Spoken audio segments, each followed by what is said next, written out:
the best lives in some ways are unadorned lives that are not adorned by the trappings of wealth or performative complexity or posturing or status seeking, but are the simplicity of, do you have people who love you and do you have people you love?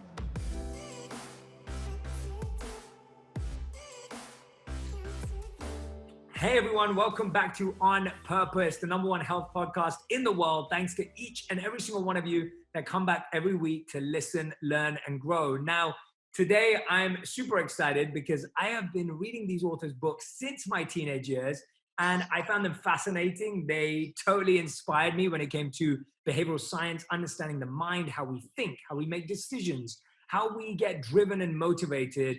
And I've been a fan ever since. So this is a true fan moment for me. Our guest today is none other than Daniel Pink. He's the author of 6 books about business and human behavior. His books include the long-time running New York Times bestseller, When, which we'll be dissecting today, A Whole New Mind, as well as the #1 New York Times bestsellers, Drive, which was actually the first book that I read from him, and To Sell is Human. Dan's books have won multiple awards and have been translated into 40 languages and have sold more than 3 million copies. Now, Dan has been a contributing editor at Fast Company and Wired, as well as a business columnist for the Sunday Telegraph.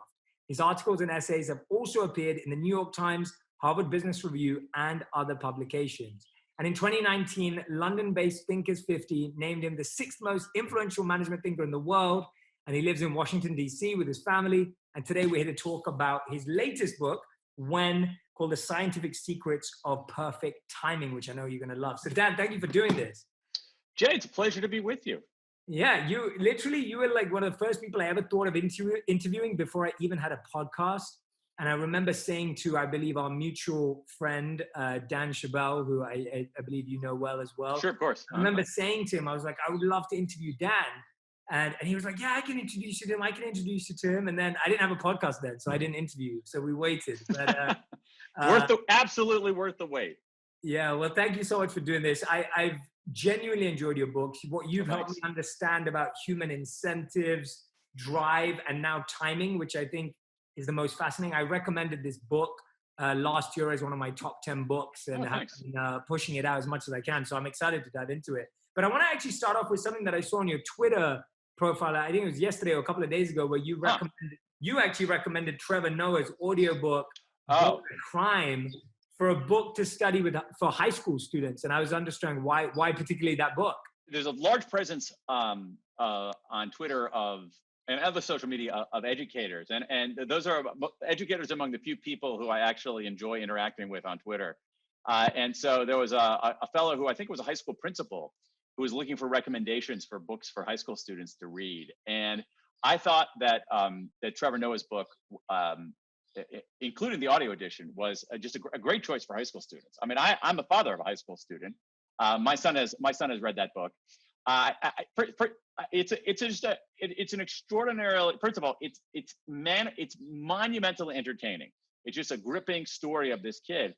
And I think that what he is telling us gives us all kinds of insight into our world today. Trevor, was the son of a Black mom and a white dad, German dad. Growing up, he was born in apartheid era South Africa. And so simply for Americans, especially white Americans, hearing about that is just, I mean, even though you know it, it's just kind of mind-boggling. And then what happens after post-apartheid, how he decides what he wants to do, what his relationships are with his mother and father. But I actually listened to the audio edition of his book, and it is, Jay, I think the best audio book I've ever listened to. And the reason for that is that Trevor Noah speaks multiple languages. And so he goes into some of these languages, but also his ability to do characters and accents is just extraordinary. It's a virtuosic performance, and just a gripping read. I can't imagine a 16-year-old not being just mesmerized by that as I was, and I'm way older than 17. I love that. No, it's a great recommendation. I think that's awesome, and it's always nice to hear authors and very successful authors recommending other authors and audiobooks. So I think that's brilliant. Now you've made it really, really clear. That's great. Tell us about, I want to start, about with your fascination with human behavior and the mind and the way we think and why we do certain things. Like, where did that come from for you? Because, like I said, you were the first person or one of the first people to introduce me into that whole school of thought. And I just think, like, when you're young and you're at college or you're at school, you don't really get exposed to these kind of topics. So where was it for you? And, how did that start for you? I guess I'm not totally sure. I think part of it comes. I'll give you some analysis, Jay. I think part of it comes from being a pretty quiet kid growing up. I wouldn't say shy, but just kind of a quiet kid, more of an observer, a reader, a kid who went to the library all the time, and so just that sort of putting myself, always feeling like I wasn't quite in the center of things, but was kind of on the periphery observing. And who was I observing? I was observing these crazy people. And so that I think that was part of it. I also was fortunate enough when I was in college to study. The best lives in some ways are unadorned lives that are not adorned by the trappings of wealth or performative complexity or posturing or status seeking, but are the simplicity of, do you have people who love you and do you have people you love?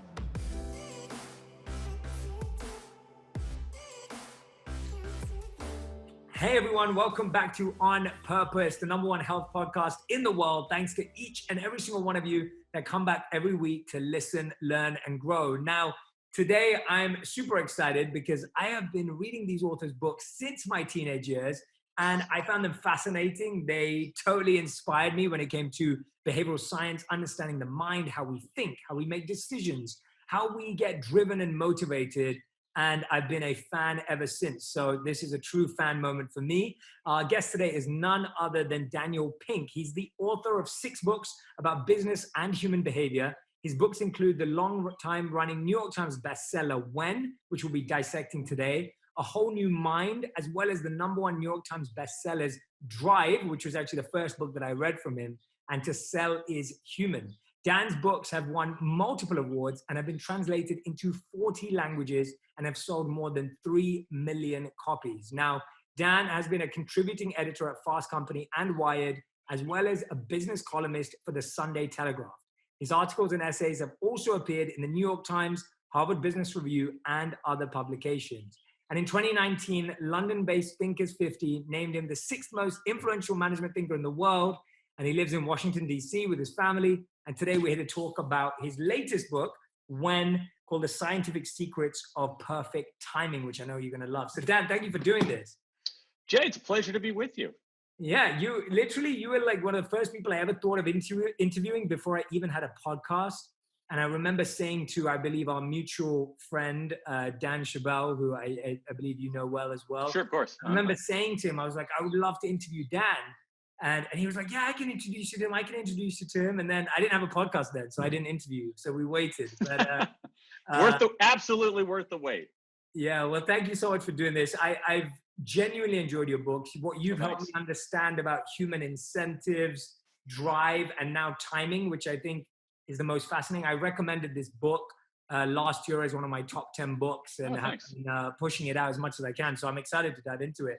But I want to actually start off with something that I saw on your Twitter profile. I think it was yesterday or a couple of days ago, where you actually recommended Trevor Noah's audiobook, Crime, for a book to study for high school students. And I was understanding why particularly that book. There's a large presence on Twitter and other social media of educators. And those are educators among the few people who I actually enjoy interacting with on Twitter.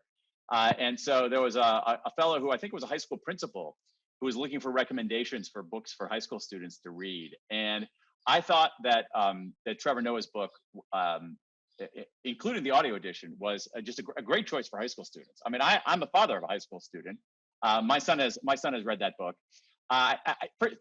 It's an extraordinarily, first of all, it's monumentally entertaining. It's just a gripping story of this kid. And I think that what he is telling us gives us all kinds of insight into our world today. Trevor, was the son of a black mom and a white dad, German dad, growing up. He was born in apartheid era South Africa. And so simply for Americans, especially white Americans, hearing about that is just, I mean, even though you know it, it's just kind of mind-boggling. And then what happens after post-apartheid, how he decides what he wants to do, what his relationships are with his mother and father. But I actually listened to the audio edition of this, of his book. And it is, Jay, I think the best audio book I've ever listened to. Oh, wow. And the reason for that is that Trevor Noah speaks multiple languages. And so he goes into some of these languages, but also his ability to do characters and accents is just extraordinary. It's a virtuosic performance, and just a gripping read. I can't imagine a 16-year-old not being just mesmerized by that as I was, and I'm way older than 17. I love that. No, it's a great recommendation. I think that's awesome. And it's always nice to hear authors and very successful authors recommending other authors and audiobooks. So I think that's brilliant. Yeah. Now you've made it really, really clear. That's great. Tell us about, I want to start, about with your fascination with human behavior and the mind and the way we think and why we do certain things. Like, where did that come from for you? Because like I said, you were the first person or one of the first people to introduce me into that whole school of thought. And I just think, like, when you're young and you're at college or you're at school, you don't really get exposed to these kind of topics. So where was it for you? And, how did that start for you? I guess I'm not totally sure. I think part of it comes, I'll give you some analysis, Jay. I think part of it comes from being a pretty quiet kid growing up. I wouldn't say shy, but just kind of a quiet kid. More of an observer, a reader, a kid who went to the library all the time.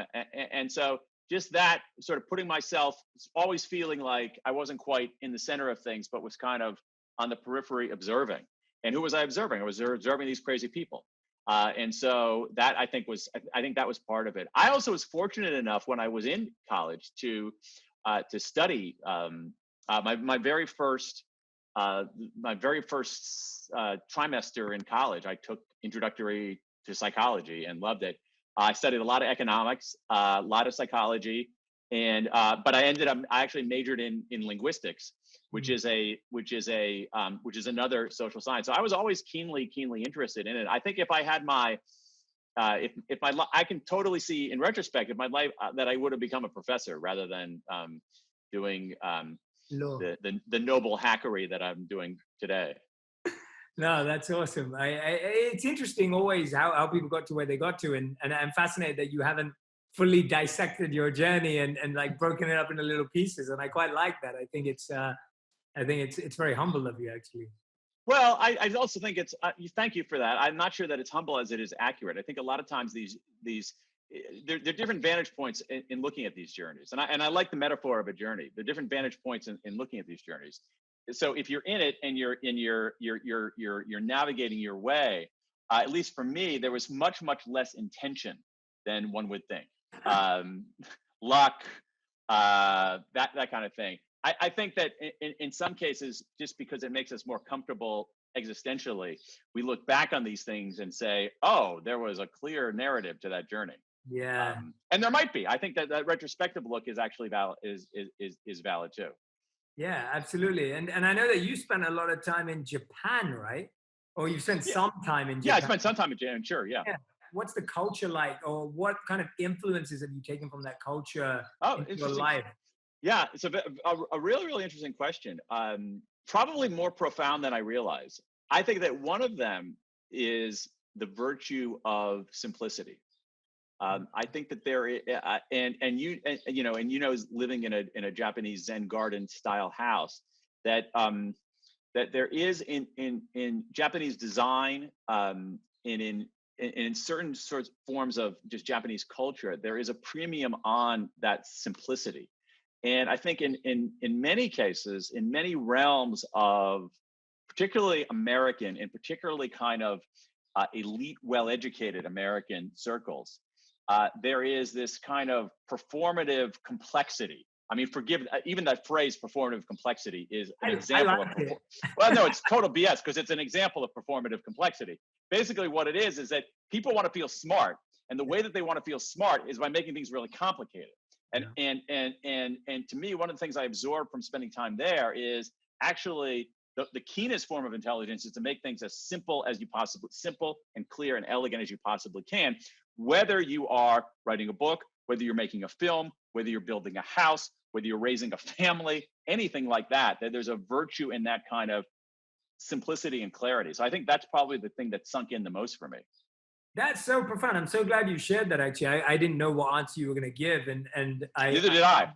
And and I love that because I've always thought that for a while. Like, you know, all my work is inspired by two statements. One statement is statement often attributed to Martin Luther King, where he said that if you want a new idea, read an old book. And so I have this fascination with timeless wisdom and kind of truth from the past. Yeah. And then the second one is from Einstein, and when he said that if you can't explain something simply, you don't understand it well enough. And so I've always been fascinated with simplification, and your work does that very, very effectively, apart from performative complexity, which I believe, I don't know if you just made that up right now, but it's a great term. I did. You can have it because I don't want to ever say it again. And sometimes I feel this pressure as a thinker or a sharer or whatever you want to call us. You know, I have this pressure of like, oh, well, maybe I'm making things too easy to understand. And actually hearing you say that is so like refreshing for me, because I'm like, no, I want people to be able to practice it and just get it in one, you know, so that's a beautiful part of culture. And what part of the culture did you feel that? Was it architecture? Was it language? Was it, you know, where was that in the culture? I didn't have any mastery of the language. That was hard for me too. That was hard for me. Although I think there is something, you know, even in the pictorial aspect of the language, where a single character, a single image represents something that's actually something be fairly complex. So if you take a notion that is complex, like luck, okay, there'll be a character for luck. No, that's true. Obviously in China, that's true. Obviously in Chinese as well. I just thought that when if you look at even Japanese aesthetics, it's and even Japanese cuisine, it's unadorned. It, you know, like really good Japanese cuisine is unadorned. It isn't French, where there's like ladling sauces and all kinds of stuff on it. It isn't, you know, heavily garnished and displayed in this grandiose way. It is pure. It is simple. It is unadorned. The essence speaks for itself. And there's a lot to be said for that. Even if you look at like even Japanese cuisine, where you go into a place and all they serve is ramen. Okay, so they're not trying to do everything, but you're going to get the best bowl of ramen you've ever had because that's all they serve. And so I think that has been, that way of thinking has probably had a bigger effect on me than I realized. In fact, in some ways, Jay, your question is making me understand that had a bigger effect, because I do think that their clarity and simplicity to me are such, those are things that I as a creator and as a consumer prize very, very deeply. Yeah, I mean, you're a phenomenal public speaker as well. And if anyone's never seen Dan on stage, you should just go on YouTube and just watch him on stage, whether it's TED or other events. But have you ever reset simplicity or clarity out of interest? Like, are they themes that you see yourself writing about, or have you ever been down a rabbit hole on one of those and discovered anything fascinating about simplicity or clarity? Because I think you're spot on that really those are the two things we're always seeking out, right? Whether it's decision making or whether it's in how we feel about ourselves or a relationship we have in our lives. I'm intrigued because I've definitely studied those from a meditation, mindfulness standpoint, but I'm intrigued to hear about if you found anything scientifically that fascinates you. Yeah, that's another really interesting question. I don't think I've ever intentionally gone after that, but there is a decent amount of research showing aspects of this. So, for instance, I'll give you something profound and something mundane. Yeah. Okay. So on the mundane is it's a concept in linguistics, which is known as processing fluency. processing fluency. And all processing fluency means is that the message, the words, the communication you're making goes down easily. All right. So it goes down easily. Now, that's a virtue in and of itself. But one of the things that we know from linguistics and from some social psychology is that processing fluency enhances believability, not only understanding, but believability. And there's a dark side of this, of course. And so what you see is that things that enhance processing fluency are effective in getting your message across. An example would be repetition. Okay, we know that like repetition is effective. Repetition increases people's understanding. It increases their believability. Now, there's a downside. There's a downside to that. Even things like rhyming. There's some brilliant research showing that messages that rhyme are not only considered more understandable, but actually more believable. Alliteration, lists, and things like that. So we do know something from science that clarity and simplicity are obviously extraordinarily effective. That's the mundane. Rhymes increase processing fluency. Okay. I think the more profound thing is that when you look at, say, things like some of your listeners are probably familiar with the famous Grant study out of Harvard, where they followed a group of men. It was at the time it was all men. I think it was all white men graduated from Harvard in the 1940s, something like that. And they follow. I might be a little bit off in the years. They followed them through the course of their lives.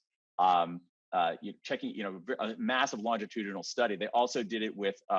They later did a group of working class men, all men from Boston. And one of the things that you see from the Grant study is that, like what makes somebody satisfied, what makes somebody happy with their life. And it turned out that it's completely unadorned. It's basically, do you have somebody you love and do you have people who love you? Period, full stop. That's it. Yeah. So the adornment that we were talking about in Japanese cuisine, that lack of adornment in Japanese cuisine, is that our the best lives in some ways are unadorned lives that are not adorned by the trappings of wealth or performative complexity or posturing or status seeking, but are the simplicity of, do you have people who love you and do you have people you love? Yeah, that is truly one of the hardest things to understand right now as well, because it's very hard, John. I was literally speaking on another podcast. I was interviewing Peter Diamandis recently, and he's obsessed with the future, and we're talking about how he thinks the world's improving and the future's changing, and like we could live on another planet, and we could do all this kind of stuff, and it's at the same time, I remember a couple of years ago I got to visit one of the blue zones in Sardinia. I don't know if you've come across blue zones at all. I'm sure you have. No, I know. There's a wine from Sardinia, a red wine. The grape, I'm spacing out on what the varietal is. I've actually gone out and looked and ordered wine from Sardinia because for that very reason. Oh, that's incredible. Okay, what a small world. So I don't drink, so I have no idea what that wine is, or those help you out. But yeah, so when I went there and I was I lived with some of the people in the town and the village, and I was looking at their lifestyles, and I also interviewed Dan Buettner, who talks about the blue zone. And it's, you look at that simplicity, and you look at that, that stability of like growing up in a village, farming the land, natural exercise, not needing to do any HIIT workouts or any weights exercises. It is really, really special to see that. And I like trying to entertain the paradox of what parts of our lives are better simpler, and what parts of our lives are better with some, and maybe complexity is the wrong word. Yeah. Maybe complexity is not even the opposite of simplicity. Maybe there's another great point. That's a great point. Element. Yeah, maybe there's another element to, like, not the opposite of simplicity, but a complementary, paradoxical version of simplicity that, because I find in and of myself, and I'd love to hear what you think, like, what I get fascinated about, excited about, is the correlation between simplicity and then strategy, right? Like, or like simplicity and then like ambition or drive or focus. And I find like often today people may connect simplicity with laziness or lack of focus or, that, but you're speaking at a much more deeper, essential level of clarity. Yeah, I think that's right. It's interesting. There is it's an interesting, it's in some ways a linguistic question, no joke, about like what's the right word to describe what you and I are talking about. Because I feel like you and I are talking about something, well, at least what I think is important and quite interesting, but our vocabulary, or at least in English, might be impoverished and doesn't have the quite right term for that. I think you used a really important word there, essential. It's partly about what is fundamental, and I do think that this idea that we know that simplicity and ambition can be easily twinned. No question about it. I mean, you mentioned that one of your guiding quotations was from Einstein, who was talking about simplicity, and he ended up, I mean, among his breakthroughs were something that is so profoundly complex that most of us don't understand it beyond the equation we memorized in 7th grade. Yeah, it's very true. It is very, very true. And that challenge is real. But talking of essentials, I do want to talk about, because I think this book is so essentially driven. So for everyone who hasn't read it, and I have recommended it before, we have this book, When, that I want to talk about. I think time is one of those things, how we use time, spend time, create time, what we make time for. Like, time is one of those things that, of course, is, and the way we use it, an essential part of all of our lives. And I think when we're talking about simplicity or clarity, I think one of the biggest things we lack simplicity and clarity on is time. And for me, I've definitely noticed how over life, especially when your book came out, I've tried to remove people from having to live their life based on a timeline. Or an expectation. And I realized that because my life went in a completely different direction, whereby I became a monk at 22 and didn't have my first job until 26. And today lead one of the most meaningful, fulfilling lives in the world, thanks to all my experiences. And so it's fascinating. There were times in my life where I felt like I was behind people that I should be in line with. There are times in my life where I felt I was ahead of people. There are times when I felt like I was trying to figure it out. And I think a lot of people usually feel like they're behind, ahead, or equal to.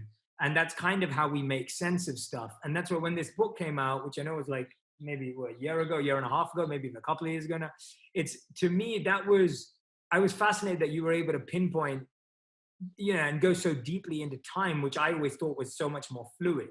And so I guess the first question I want to ask you, and please take this wherever you like don't feel constricted at all, because I like what we're kind of co-creating right now. What fascinates you about time the most that you were so deeply drawn to actually write a whole book about timing? Yeah, so that is actually, I'm going to put the answer to that in more of the mundane category. The reason for the impetus for it was just frustration.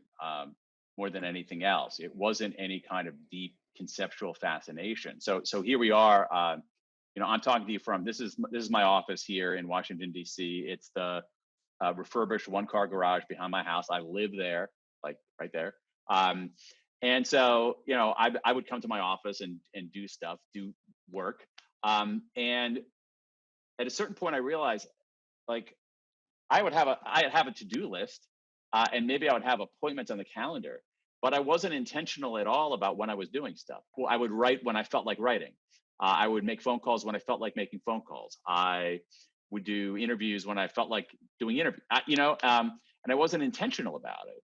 And I said, that's crazy. That's crazy. Like I end up, I'm actually a fairly kind of rational. I like to think I am at least a fairly rational, evidence-based guy. And I'm making these decisions about when to do things. I'm not even making decisions. I'm just kind of stumbling my way into it. And so I said, well, there's got to be some guidance out there on like when we should do things. And I found to my surprise that there wasn't. And that got me really curious. I said, well, I wonder if anybody's ever researched this. So I started looking around for research, and it turned out there was a huge amount of research on this question, but it was splattered all over the place. It was in literally 24 different domains. So it wasn't like you say, oh, there's a sociologist who studies timing. Well, there might be, there are, but there are also biologists who do that. There are economists who've studied that. There are microbiologists who have studied epidemiologists. There's a whole field called chronobiology.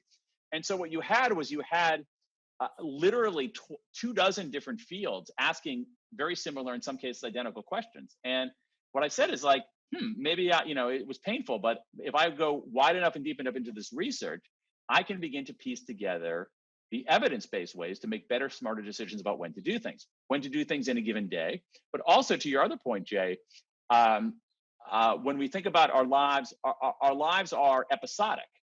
Episodes have beginnings, episodes have middles, and episodes have ends. It's the whole idea, the journey metaphor you introduced earlier is like journeys have beginnings, they have middles, and they have ends.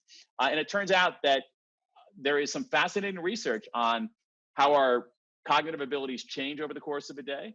And then more episodically, how beginnings affect us, how midpoints affect us, how endings affect us. There's research on how groups coordinate in time. There's research on how the way we think about time affects our behavior. There's research, again, all roads lead back to linguistics. There's research based on the way that languages configure their verb tenses. It can predict people's savings behavior, as crazy as that sounds.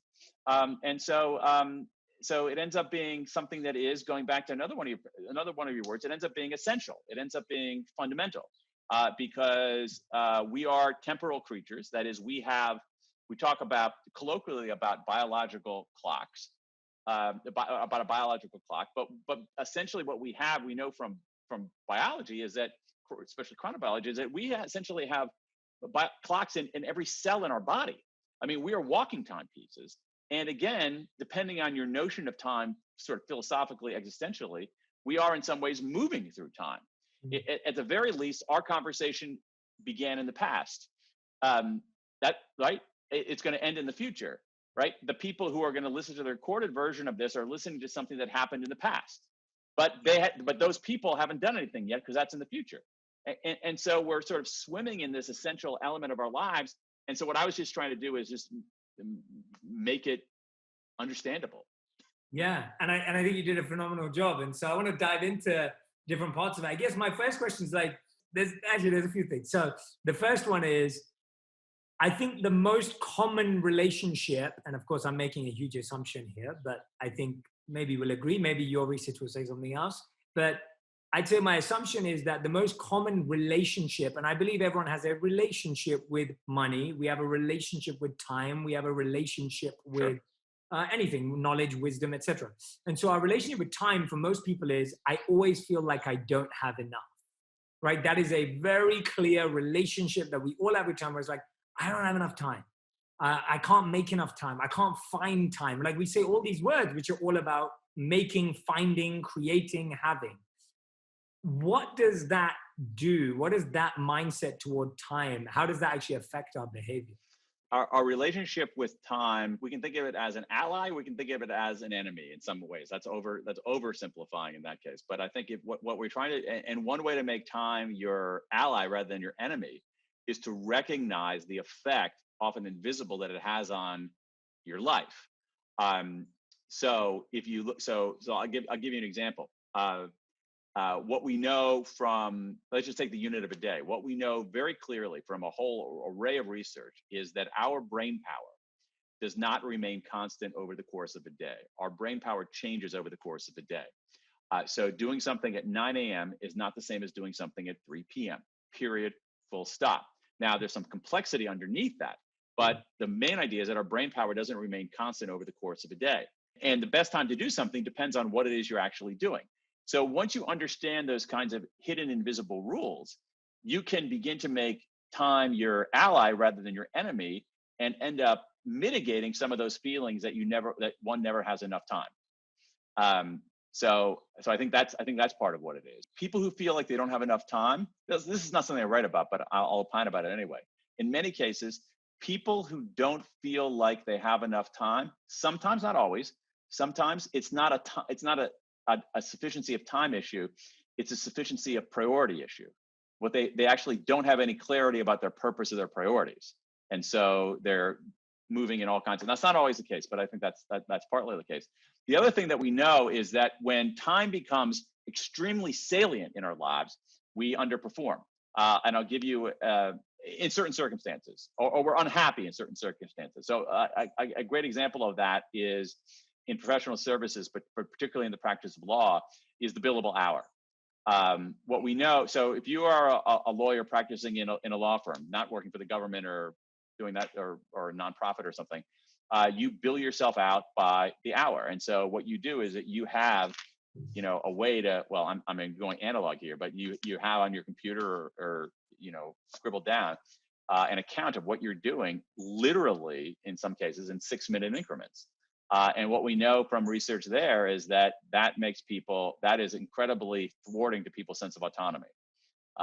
So there are all kinds of things in our relationship with time that if we reconfigure it, we can feel a little bit better, do a little bit more and better. Yeah, that's spot on. I think that makes that answer and all the parts will make a lot of sense. I think the part that I get really interested by when we start talking about time in the way you just did now, where you talk about priorities, you're talking about the ally versus the enemy, and I love that. Is productivity even the goal of time? Because I feel like today, one of the biggest challenges that I get asked, at least, and maybe your children experience this, or maybe what I see outside in the world of social media, is a lot of people today spend a lot of time overthinking and procrastinating. And that's seen as a negative thing. And people are often like scared of overthinking, scared of procrastinating, or they judge themselves and then they start getting into this kind of like, vicious circle and cycle of feeling like, oh, like I'm wasting a lot of time here. Tell me about what you found, or even your thoughts on productivity as a goal of time versus the effective use, if possible, of procrastination and overthinking. Procrastination and productivity. Okay, let's talk about what productivity is. I'm going to be literal with this here. Productivity is the amount of units you produce over a given amount of time. Yep. So it is inherently time-based because time is in the denominator of productivity. Okay, so again, I'm not sure that productivity is necessarily the best measure. I say that as a writer. Okay, so I could be suppose I wrote more words per hour today versus yesterday, I would literally be more productive. But am I a better writer? I don't know. It doesn't matter. Like, what are the words, right? Yeah. And so in some ways, productivity is, the notion of productivity in that very literal sense is an artifact of our being an economy where we were producing identical mass-produced goods, and so efficiency was the highest value because everything was the same. And so what you wanted to do was, in a given denominator, make the numerator larger. Okay, that's how you increase. That's a way to increase productivity, or keep the numerator the same and shrink the amount of time in the denominator. So that's what productivity is. I think a way to a looser way to measure things is quality and quality, contribution, impact, those sorts of things. And certainly for certain kinds of professions, like being a writer, writing more words is no measure of my contribution to the world. Yeah. So if anyone's listening or watching right now and is like, Dan, I just feel like I procrastinate a lot, I overthink a lot, and I waste time. What would be your response to that? Okay, so that's the productivity thing. Now let's talk about procrastination, because we know a lot about procrastination. Okay, two big ideas here. One, procrastination is not always bad. Okay, sometimes you're procrastinating for a reason, because you haven't worked it out, because you're still incubating an idea. Okay, so it's not inherently bad. It's not like all procrastination is bad. The second big idea here is that procrastination is basically, in general, the downside, negative procrastination is just an emotion regulation problem, right? It has nothing to do with time. It means that you are unwilling to confront something, and therefore something is so disturbing to you that you would rather actually sabotage yourself than confront it. That in some ways you're making a quasi-rational decision that the pain of confronting, man, can I really write this, is greater than actually not writing it in the first place. And so we know this from a lot of research. Procrastination is an emotion regulation issue. And so what you have to think about is, what is the emotion that you're avoiding? And is there a small step? Is there a way in some ways to trick yourself into either confronting it directly, or to do something to just get yourself going, and that the action ends up confronting the emotion? But a lot of times, but again, in certain circumstances, it's hard to say. The fact that you're not ready to start is a signal that It might be a very, very positive signal. It could mean that, hey, I'm still incubating this. Yeah, that's a great answer. I love that perception, because I think as soon as you start labeling and going, oh, my procrastination's bad and this is not a good place to be in, you're right. You just all of that is just avoiding the actual emotion, which is a signal or a sign or an alert that's kind of trying to get your attention. And you just keep putting it away. And I think what that leads to, and this is something which I found fascinating in the book, it's like starting things. Like, I feel like, knowing when to start a business or knowing when to start a project is like the hardest thing in the world. And, I'm sure you get asked this a million times, but like, tell us about the research behind starting something and what you found was most critical there.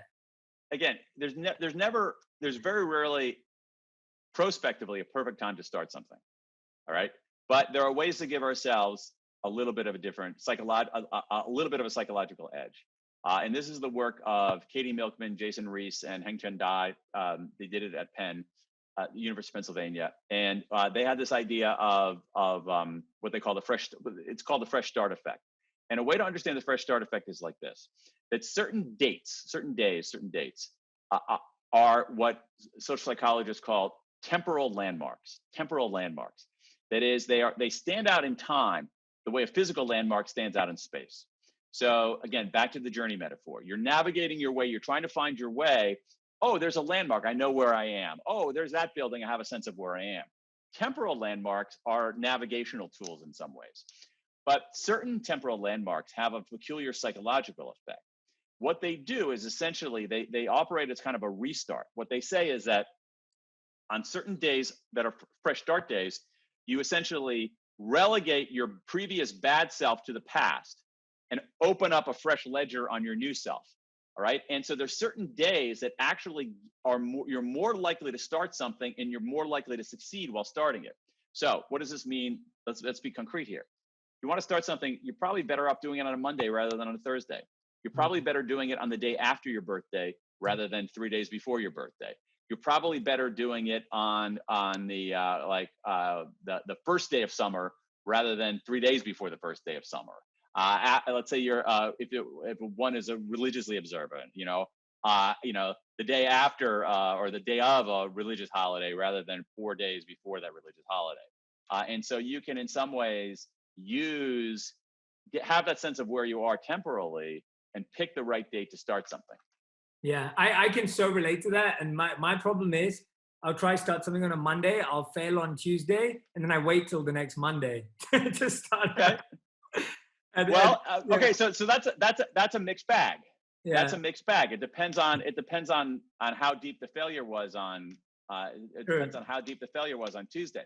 Now, there's another strategy for all of this. Yeah, please. Which on all of this, I mean, it's reasonably well known, and in some ways, it's interesting, Jay, because I think it's analogous to our conversation about simplicity and the opposite of simplicity, or simplicity and complexity. In that, I do think that in many cases we have been seduced into the idea of moonshots and big, hairy, audacious goals. Mm-hmm. I think that they're important, but I think that they're oversold in a way. And what's undersold, just think about it as a pricing issue, okay? So the big, hairy, audacious goals, moonshots, I think they're overvalued.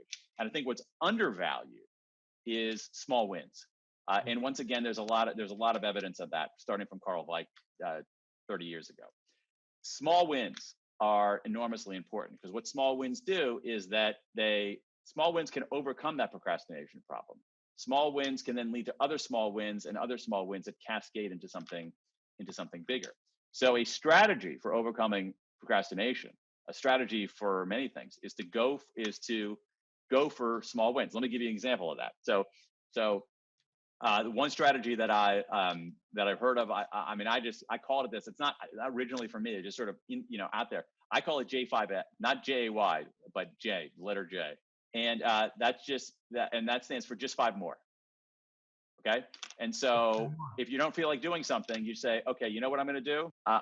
Okay. So I'm doing some research right now. Okay. I got these papers. Some of them are incredibly boring. Okay. You know what? I can't stand it. I want to quit. You know what? I'll just read 5 more pages.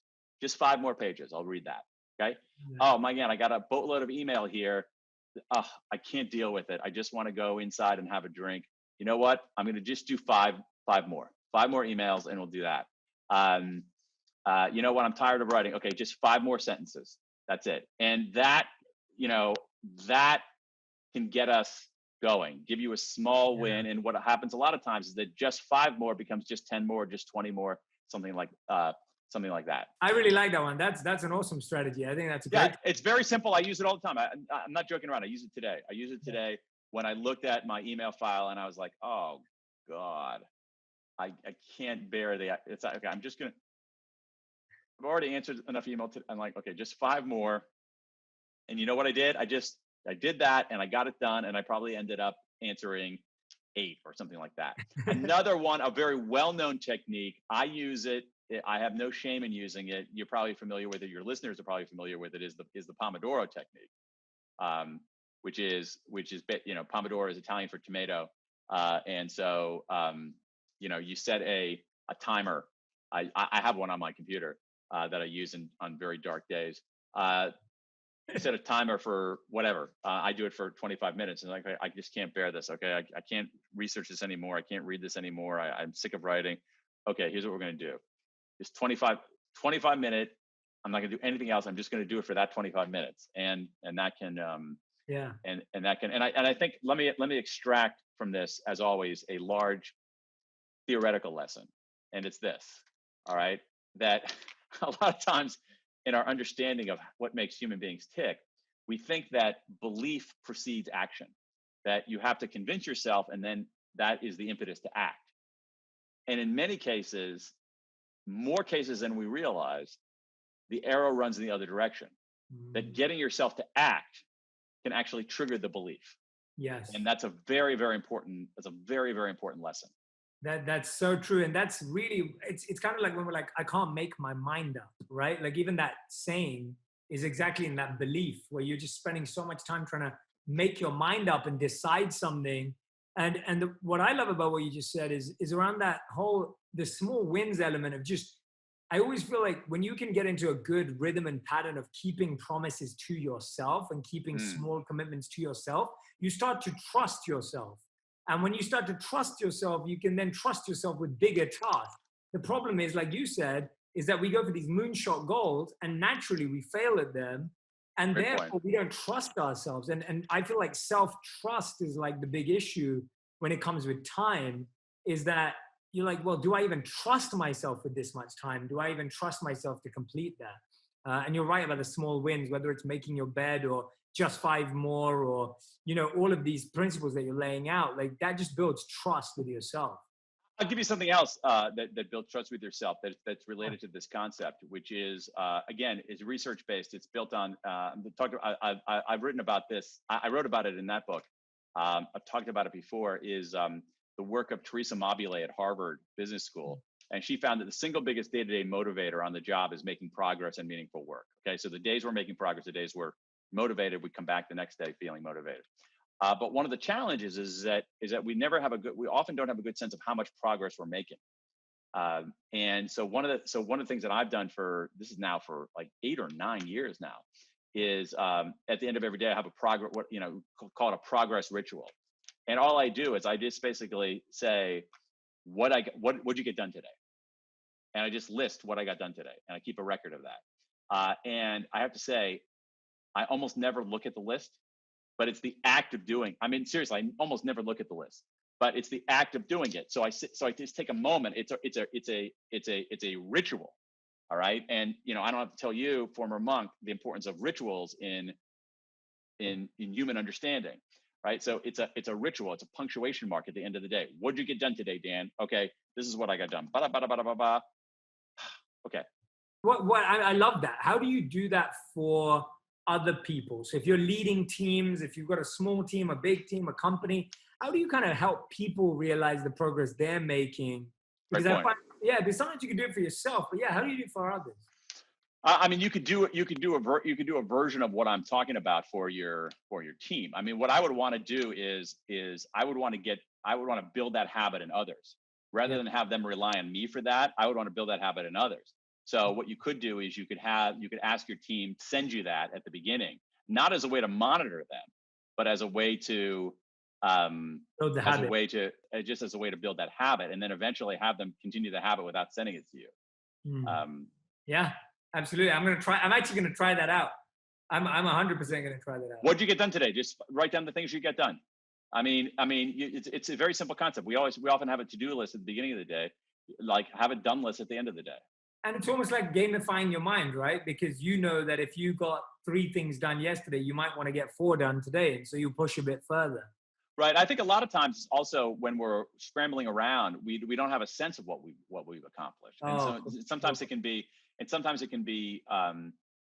can be affirming. So I know that many days where I feel like I haven't gotten anything done during the course of a day, I stop and I do my little progress ritual. Again, we're talking like, Jay, 30 seconds, 60 seconds. Yeah, for sure. Not anything elaborate.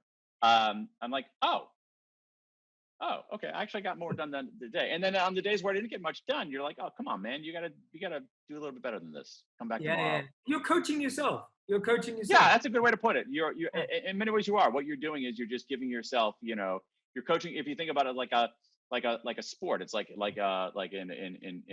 track and field or in swimming or something like that. Your coach is there with a stopwatch saying, here was your time today. Okay. Or here's how much you lifted today. You have a sense of, are you making progress or you're not making progress?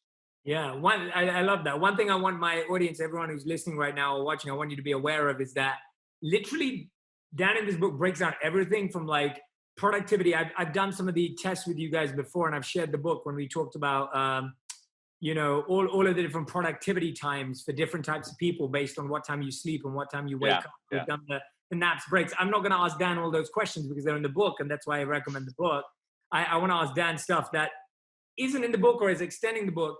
And I think one of the biggest questions I do get asked that I do want to talk about is relationships.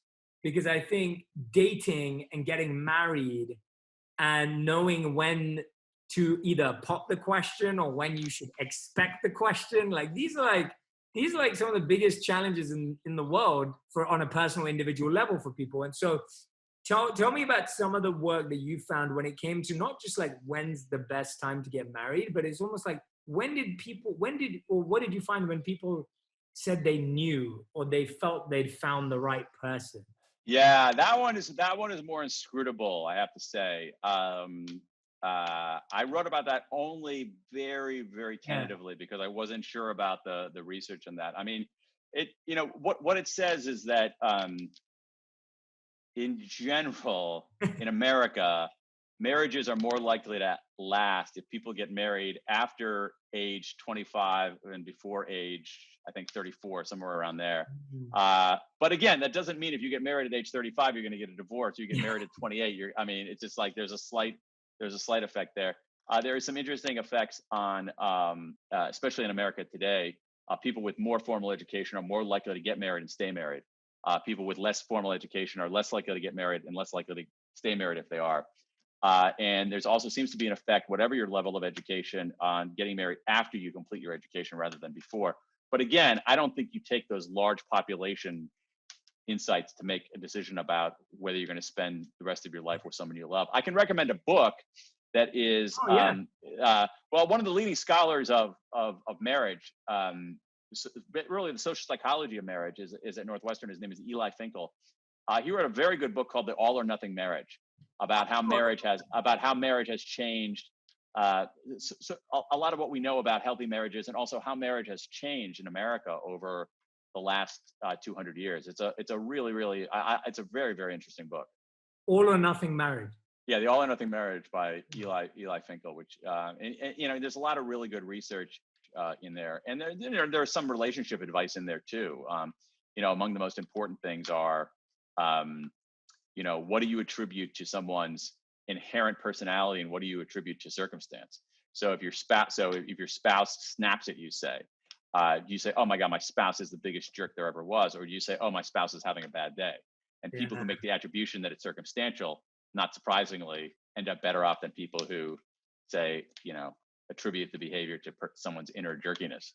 Right. Yeah. No, it would be fascinating also to look at things like, amount of time couples spend together, but amount of time couples spend arguing on useful arguments maybe too. Yeah. So, yeah.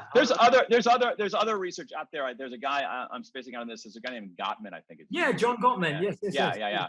He's done some research on marriage, and this is not surprising. One of the biggest things that you see is, if I'm characterizing it right, is not arguing per se, but how people argue. Yes. And so some of it has to do with the attribution. The other thing, one of the biggest signals I think in Gottman's research is when people express contempt for their partner. Not surprisingly, that's a marker of things gone awry. Yeah, you're right. He talks about learning how to fight is the number one skill needed in a relationship, not knowing how to plan date night or how to, just how to communicate, but how to specifically fight. And really useful. One thing I want to definitely dive into today is around this, and you talk about it in the book, is about, when's the right time to end something? Because I think we're always fascinated about it, and we talked about that, like, when do you know when you should start something and when's the perfect time to start? Yeah. I think one of the things we're not very aware of when it comes to business, work, leases, whatever it may be, is ending. What have you learned, and not just in the book, but what have you learned from just your own life and experience, and just like when you found is the right time to end something? That's a harder call to make. I think it depends a lot on the circumstances. One of the things that I do know for sure, though, is that endings are much more important than I realized before I did this research. That endings have a profound effect on our behavior. Endings have a profound effect on how we remember entire experiences. So, famously, this is fairly well known, is that how an experience ends has a disproportionate effect on how people remember the entire experience. The James Dean, you said. Yeah. Oh, right. So, and also even how we evaluate people's lives too. Yeah. So there's a famous piece of research on where whatever it may be that you struggled from as someone in a position of vulnerability or feeling taken advantage of, there is such a strength that comes from that low. And I am a firm believer of utilizing that and harnessing that strength to create something that is instrumental in your lives and in the lives of other people. Let's start at that. I just want to get to the heart of how you were able to do it, because I think for a lot of people listening, they want to be more comfortable being alone. Mm-hmm. They want to be able to create their own version of success, not be dictated by the one that's been brought about by their parents or society or their industry. How did you do that? Oh my goodness. I think it stems from the initial feeling of being uncomfortable, and knowing that you just don't want to be in that space for very long, right? So you start to look for resources to help you get out of being uncomfortable. I'd say from a young age, I was very independent. I didn't have I had a great family and I had a great upbringing as a whole, but there was a lot of unstable elements. My parents were not a good ideal marriage. I guess scenario growing up, I didn't see what marriage and what a compatible relationship really looked like. And I learned to, at that point, sort of take control of my own life and taking care of my brother, make sure that I always made money. I was a little kid hustler. It was really weird if I think back to the things that I was doing, like making clothes, selling clothes, rhinestoning, anything that was popular at the time. I learned to do it very quickly. People wanted braids, people wanted their ears pierced. I was all over the place. Okay, when I think about it, I'm just to make school lunch, money for lunch, or when I was vegan, I had to buy my own groceries. So I learned okay, I'm having a garage sale this weekend because I want to get Follow Your Heart mayo. You know what I mean? Everything was one for one. And I learned that it wasn't going to happen on its own. So regardless of my upbringing and sort of the chaos that was going on at home, which at the time I thought was normal. And which is even more weird. I knew it was weird and I knew it was uncomfortable and I knew that they weren't a good fit for one another, but I accepted it and I sort of became my own adult at a young age. Meanwhile, I'm acting. I'm in an adult world. I didn't go to high school. I really wasn't even in middle school for very often. I was on a series at the time. I was the only kid on the show. So I went to school in a trailer, a tiny trailer, just me and this incredibly political teacher that wanted to push every election on this like 14, 15-year-old kid. So learn a little about that and what not to do. Wow. And I think one of the things I learned very quickly was, like I said, I had control over certain things. So I started to control what I ate to a point where it was unhealthy. Did go through an eating disorder while being on a show. I've never really admitted that, but yeah, I dropped down significantly. I mean, I must have been at one point my lowest, 16 years old, 70 something pounds. I was on a CBS series, so the network was not happy. And in order to appease them, they did so much to try and help. They made sure that I had tons of vegan food and smoothies. They made sure I was going to meetings in the morning. I was so confused. I didn't think I had a problem. I wasn't being honest with myself. I was trying to sort of cope with being very quickly emerged into an adult world while knowing that I had a brother who was sort of still in the home scenario that wasn't healthy and wanted to help him and wanted to help my family, and realized that like I need to be making a lot of money because money is going to help all of this. And so the drive was on another level, and having control over the things that I could, which was food and working out and staying as busy as I could and being as motivated as I could, really drove me to skin and bones. But I saw the light pretty quickly, and I'm going to be so honest about that. I'm so grateful that I have this like consciousness in me where I don't need to go down a rabbit hole very long to learn that the bottom is up. And I learned that I had no choice but to be healthy. And that's where I started to talk more about health. And that's when I really started to lean on what I was and what gave me purpose and what made me happy. And speaking up for animals and taking jobs that I knew were positive and fun and interesting and not dark and deep and too far stretched from the imagination was what I wanted to do. I became very selective in what I worked on. Whatever it may be that you struggled from as someone in a position of vulnerability or feeling taken advantage of, there is such a strength that comes from that low. And I am a firm believer of utilizing that and harnessing that strength to create something that is instrumental in your lives and in the lives of other people. Let's start at that. I just want to get to the heart of how you're able to do it, because I think for a lot of people listening, they want to be more comfortable being alone. Mm-hmm. They want to be able to create their own version of success, not be dictated by the one that's been brought about by their parents or society or their industry. How did you do that? Oh my goodness. I think it stems from the initial feeling of being uncomfortable, and knowing that you just don't want to be in that space for very long, right? So you start to look for resources to help you get out of being uncomfortable.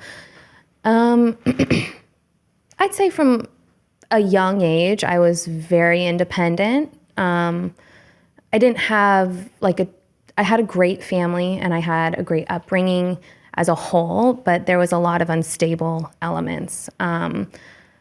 My parents were not a good ideal marriage. I guess scenario growing up, I didn't see what marriage and what a compatible relationship really looked like. And I learned to, at that point, sort of take control of my own life and taking care of my brother, make sure that I always made money. I was a little kid hustler. It was really weird if I think back to the things that I was doing, like making clothes, selling clothes, rhinestoning, anything that was popular at the time. I learned to do it very quickly. People wanted braids. People wanted their ears pierced. I was all over the place. Okay. When I think about it, I'm like, just to make school lunch, like money for lunch. Or when I was vegan, I had to buy my own groceries. So I learned like, okay, I'm having a garage sale this weekend because I want to get Follow Your Heart mayo. You know what I mean? Like everything was like one for one. And I learned that it wasn't going to happen on its own. So regardless of my upbringing and sort of the chaos that was going on at home, which at the time I thought was normal. And which is even more weird. I knew it was weird and I knew it was uncomfortable and I knew that they weren't a good fit for one another, but I accepted it and I sort of became my own adult at a young age. Meanwhile, I'm acting. I'm in an adult world. I didn't go to high school. I really wasn't even in middle school for very often. I was on a series at the time. I was the only kid on the show. So I went to school in a trailer, a tiny trailer, just me and this incredibly political teacher that wanted to push every election on this like 14, 15-year-old kid. So learn a little about that and what not to do. Wow.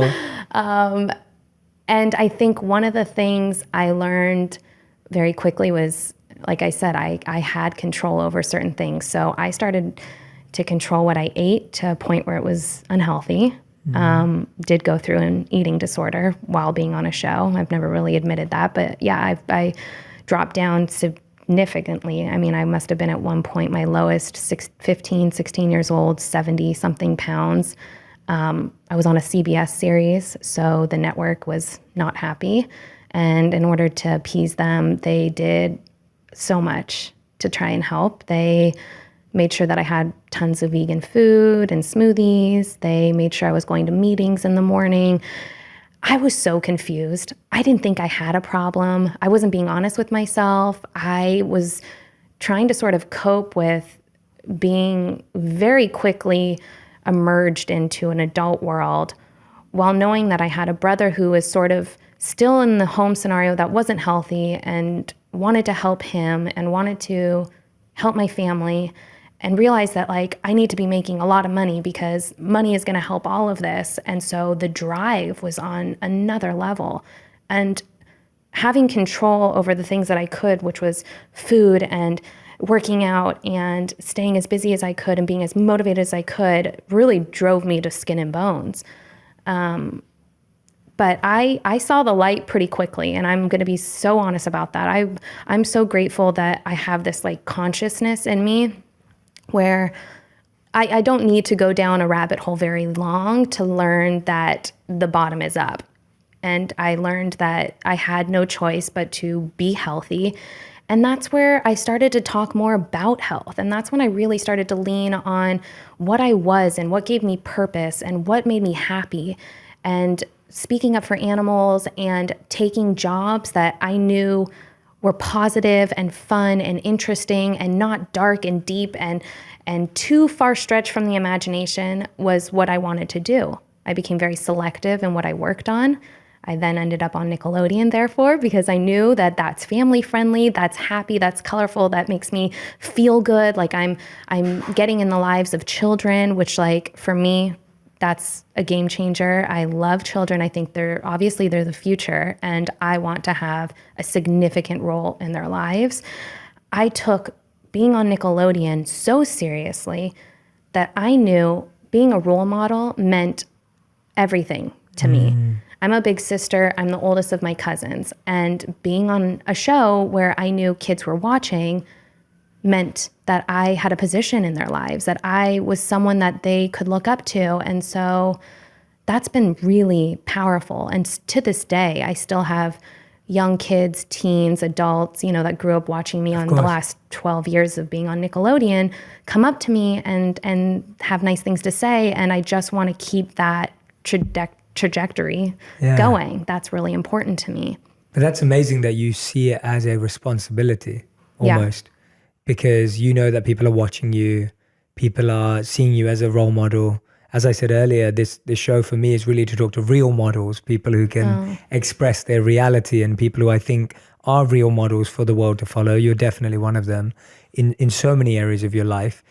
But I think it's really special that you took it as a responsibility, because I think it's so easy at that age to be on Nickelodeon, to have fame, to have success, and to just enjoy it.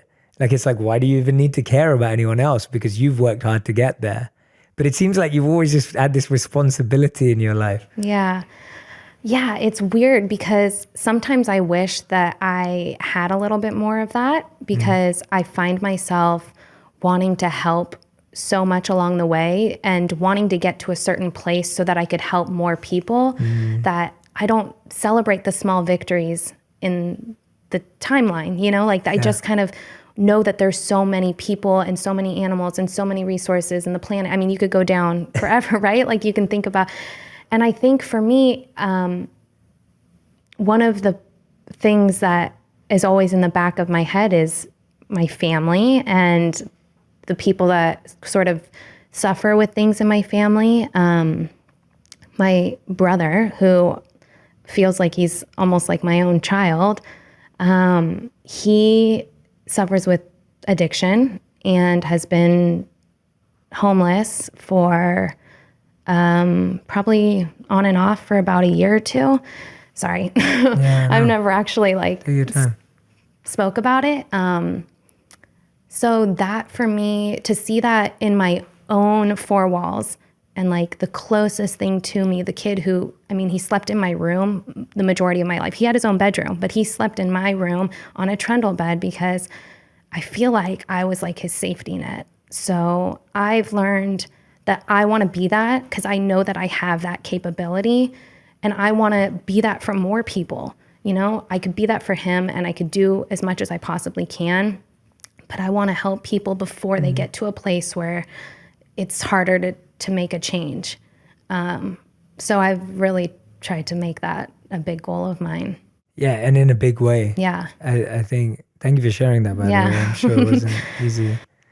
And yeah, thank you for being so open and vulnerable and just sharing so genuinely here, because I don't think that you're someone that ever hides anything. I never feel that way. Like when I'm following you on Instagram or I see any of the content you're making, it's just from the heart. It feels that way to me anyway. And when I'm hearing you today, I'm actually loving learning about you even more, because it's only making me appreciate everything else you do.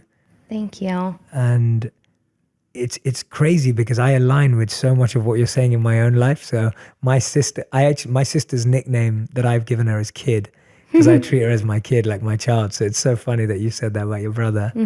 And similarly in our parents, I felt I mediated my parents' marriage growing up. So I can definitely resonate with that. And then I resonate with something else. I'm listening to you and I'm just going like, wow, there's so much in common. And I know you were saying it earlier when we were outside, but it was the same as the not celebrating little wins. Yeah. I rarely do that because I see how much work that needs to be done in the world. So I'm constantly focusing on what's next to solve, or not what's next to heal, what's next to have an impact on. Totally. Where do you kind of see that going, or how do you want that to grow? Because I mean, we haven't even started talking about all the great activism work you're doing, which I think is important for people listening to know. But how do you see yourself kind of transforming those elements we've just spoken about now, moving forward? How do you want them to change? Sure. So I've been sort of, in a lot of ways I've earned, but I've also been given this platform just from really being on TV and being in people's lives and feeling like they're connected to me. So I want to utilize that. I want to grow that, and I want to utilize that for the good. I think that, yes, I'm invested in these companies, and I like to call them conscious companies because they're not purely just for the monetary investment. They're there because I see a bigger picture. So companies like Outstanding Foods, I know that they have a direct effect in the lives of animals, not to mention the health and the other trickle effects that come along with it. But companies like Sugar Taco. Yeah. I believe in making vegan food, healthy, organic vegan food that tastes delicious, accessible at a good price point, because that's an argument of people's. You know, they have this idea that veganism is too expensive. It's not attainable. It's not realistic for a normal person's lifestyle. That is what I want to scratch right off the bat. That is so far from the truth. And I feel like, just not to go down another rabbit hole, but do it. Spending money on what you put into your body, much like spending the time and whatever investment you make to work out or health, wellness, whatever that means, meditating, whatever that investment you're making has such a huge impact in the big picture of your life. A lot of people spend all this money on healthcare, on pills, on things to make this instant fix in their lives, when if you just do a little bit of the work along the way and you're really being mindful of how you create you as a whole and what you do to help yourself thrive, that is a non-factor. I don't know, knock on wood, but I don't know the last time I've seen a doctor, spent money at a pharmacist, all of the above. Never. I don't even take an Advil, Tylenol, nothing. Wow. But I really do believe that a lot of that is because I make conscious efforts to drink water, to work out, to love myself, to meditate, to do something that makes me feel whole and balanced. So that goes along without saying, right? With these conscious companies, like if you can make these baby steps along the way and they become easy to implement into your lifestyle, then hopefully the bigger picture is that someone will gravitate towards either eating plant-based or taking better care of themselves and so on and so forth. So that's sort of the companies that I've invested in thus far. I have a couple that are on the ground level startups, I'm sure you know, where it's, you know, it's and I'm excited, right? As a consumer, as a future customer. I appreciate that. I'm so excited. But I love the way you do it, because if you don't follow Daniela on Instagram, you should go and follow her, because you make it fun. Like it's not preachy. Thank you. It's never condescending. You never sound like you're better than anyone or you've got it right or you've got it figured out. It always comes from that space of just, you make it look fun. I saw you on your recent video, you went on the streets out with the big pig mascot. Yeah. And you were out with Pig Out Bacon. And I loved it. I was just like, this energy is so fun. And even the fact when we were speaking about it earlier and you mentioned it now about how you've focused on making vegan food accessible and affordable, I just think the way you're thinking is so far ahead. Good, like you're so far ahead of how others are thinking about helping people. Thank you. And I love that. Thank you. Yeah. I just think that there's so many people that are underserved. And there's these stereotypes that go along with that, right? You don't make a lot, you have to eat a certain way. They pump these saturated cities that are lower income with the McDonald's, with the Jack in the Box, with the elements that these people can afford, right? They're not serving these communities in the right way. That's setting people up for the opposite of success. So to create awareness via social media and using your voice or the platform that you have to implement these different lifestyle changes along the way, I think that person tells their friend, tells their mom, that's the way that I think. So the more honest I can be with people about how I live, and really it's just how I live. It's not like perfect in any means, but it's just, for me, it's worked. And when something works, like I just want people to know. And I think it's like, it's our right to share with people and help people along the way. Because why wouldn't you? If you're thriving in your own right, then why wouldn't you share whatever tips or tricks that you have? And so I've sort of started a little pet project just on Instagram called Daniela's Digest. And it kind of goes in different terms of the word, right? So it's like, yes, what we put into our body and we digest it and all those kind of things. But also in general, like I just want to break down different articles and different facts and share inspiring messages. And eventually I see myself interviewing people in this space, the health and wellness space, but also just always reminding ourselves to keep it light and fun. Yes. Because that's how I got into these people's lives. I'll never forget that. I do sitcom, I do comedy, that's my forte. And that's the approach I have in life. You know, if we can't laugh at it, even if it is deep and dark and scary, we have to find the light, or else there's no optimism. There's no potential for change or innovation. You have to constantly be kind of seeking out the light, even in the darkest of times. And that's what I want this platform to sort of be. And I want that to resonate with people. If they're feeling like they're not motivated today or they need a nudge, like that's what I want to be there to do. And I'm excited about it. Yeah, go find it on Instagram, Daniela's Digest, right? Yeah, I had it down on the notes. That's awesome. Yeah, I love that you're doing that. And I can agree with you more. My whole reasoning behind doing video at a time when most people in the health and wellness space were doing courses or they were writing books and they were speaking. And I was just like, we need to get this out to everyone. Mm-hmm. And my whole goal when I first started making videos was to make content that was at the pace of entertainment. So I wanted it to feel like a short movie. I wanted it to feel like a song. I wanted it to feel like entertainment as opposed to education. Yeah. But for it to have insightful messages within it. Now I'm not funny, so I had to make meaningful videos that are not comedic. But I love it when comedy or anything is used from the point of view of. I love it when comedy or any of this is viewed with the point of getting people towards the light. Mm-hmm. I couldn't agree with you more. And I'm so glad you're doing that. We need that more and more and more. Thank you. Yeah, we genuinely need that more and more. Thank you. And I think the more of us that use our platforms and our skills and the talents that we have in whatever way it is to make things accessible, easy, relevant to everyone in the world, the more likely we're going to see it. Yeah. See it take 100%. off. I mean, they exist for a reason and you could use them however you choose. And I choose to think I'm not here for a long time. I'm here for a good time and I'm going to try to make some good out of it. Yeah. I want to do that for people. And you are. Thank you. So, I mean, please, you're preaching to the choir.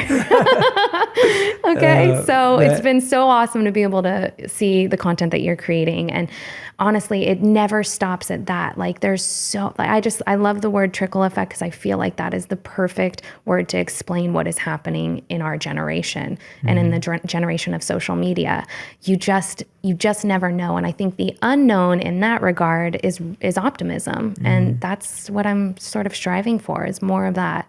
Yeah, I wanted to pick that out because I think so many people in our generation also have a negative view of social media. Yeah. And I find that's because we're so consumed by it rather than using it purposefully.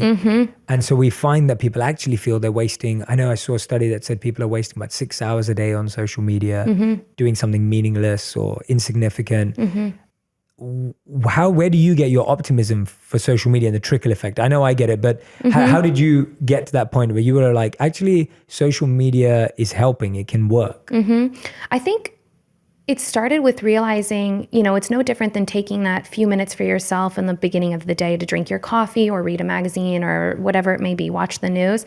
You're getting some sort of information to sort of, and that really does trigger what's your day is going to be like, what's going to sort of ignite that spirit in you. And so I think people can use social media to do just that. They just have to curate the right social media that they're sort of funneling into themselves. And that's why I feel like accounts like yours are that is the proof in the pudding right there. Starting your day off, and I know that you're strategic about when you post, because when I turn my phone on and it's the first video I see, I'm grateful because I know that that's what my brain needs to absorb. If I'm going to choose to use social media, I'm going to choose to sort of put these positive images and these positive messages into me rather than seeing, I hate to say it because no discount to them, they're a hustler in their own right, and I'm sure they have their own purpose in mind, but I don't need to see 100 different beauty bloggers and OOTDs to make myself feel like I'm good, good enough. It doesn't do that for me personally. And some people do resonate with that. But personally, my goals are so different than that. And so I think for someone out there who looks at social media in a negative way, be sure that you're using social media to benefit you and you're not just a consumer. And maybe take the approach of trying to create before you consume. I think that that's a really good tool to go about because creating something that could have its own trickle effect makes you feel like you're part of a bigger purpose. Consuming social media, unless you're using it purposefully, can really weigh on you. So well said. Oh, thank you. So well said. Create before you consume. I totally agree. When you're part of something, when you're part of creating something, it doesn't take you away from anything, right? When you're part of creating what everyone else is seeing. And I have to say that I get motivated by Daniela's extreme workout regimes. Like, I'm just like, wow, I need to. Yesterday you were pushing a truck. Yeah. Like, I was just like, what? I was like, oh my God, like you pushed it and then you were chasing it. Yeah. And then you ran around it. Oh, goodness. And I was just like, wow, this is so epic. I was so impressed by it. I was Thank you. But it's great. But that discipline you have, and I feel the same way about yours. You post so many And you do make it funny too. Like I remember there was a time when you were eating avo toast every day. Yeah. Oh yeah. And I'm a huge avo toast fan. So it was just, I couldn't agree with you more. I think also when you're also able to connect, I find that the thing I love about social media is that you really attract the energy you create. You really attract the energy you put out. So if you're always putting out positive, meaningful messages, whether they're comedic or whether they're from my side more inspirational or positive, whatever they may be, you start attracting people. And that's how we connected. Yeah. Like we met once, but then I was following you on social media. I was like, oh wow, we aligned so much. And then we had a relationship built up out of social media. Yeah. And we've not met often. This is, in fact, probably the second time we've been together, but I feel like I know you so well. And that's what I've loved about it, that when I've accelerated a relationship, and I say this to everyone, if you built up a good connection with someone online, go offline as soon as you can. Like try and meet with that person for coffee or have lunch together or whatever it is, obviously verifying that they're real and all the rest of it. But go and do that because you're going to build an amazing relationship with that person. You know, don't let it just be online. If you can go and meet that person, do it. I love that piece of advice. I think that's so great. And especially in this time where so many people can go years or longer with just having these not fictional, they're real relationships, but without putting a face to the name and having that physical connection, I think there's so much more that can come of that. So I totally agree with that. Yeah. It's powerful. I want to go back to when you were talking a bit about your parents and growing up, and now obviously you're engaged. Yeah. You're engaged last December, you were sharing. Congratulations. Thank you. And I was lucky enough to meet your fiance as well, which was awesome when we first met. And you guys are just so cute together. Thank you. I love it. Yeah. Thank you. We work at it. That's, Yeah. it's the biggest part of it, right? You want something so bad, you work at it. We just connected. We work well together for the most part. And I think we support one another's endeavors and we respect each other's independence, but we're very much a unit. I know we were talking earlier because a lot of people ask me about the wedding, and there's so much of that on social media. These big moments, these big chapters in your life are celebrated to the nines. I mean, the likes, the comments, the excitement around the buildup of an engagement or a proposal or a wedding or whatever. It almost makes you feel like everything in the middle is insignificant, which I think is such a misconception because it's the day-to-day that feels like the real success in a relationship. Wow. We can all have these moments where we celebrate one another and everyone around us is celebrating our love, and there's so much just anticipation around that. But really, it's the day-to-day grind. It's no different than building a company. It's that day-to-day grind that inevitably sets you up for a successful business or relationship. And I feel like we're doing that. And the wedding is not on the forefront of my mind. I'm really more focused on being the right fit and the right partnership. And on that note. Yeah. So I think that's like my main focus is just being the right fit and having the right partnership together. What do you guys do to do that? What's your approach? What have you learned? How long have you been together? We've been together almost 8 years. Amazing. So you've been together for 8 years. So that anyone who's listening, that's real experience. Yeah. That's not, that's not just, we've been together for a year. So you've been together for 8 years. What have you learned? What has worked for you? What could help other people? He was my first relationship. So when I say I've learned, I have learned, okay? In terms of the moving in together and having this co-lifestyle was easy. That was easy peasy. I love it, which is interesting, right? Most people are like, moving in is a very, it could go one of two ways. And for us, it was like, I love to nurture and I love to nest. And anyone who's around me and comes over, I crave that taking care of element, like that's something that feeds my soul.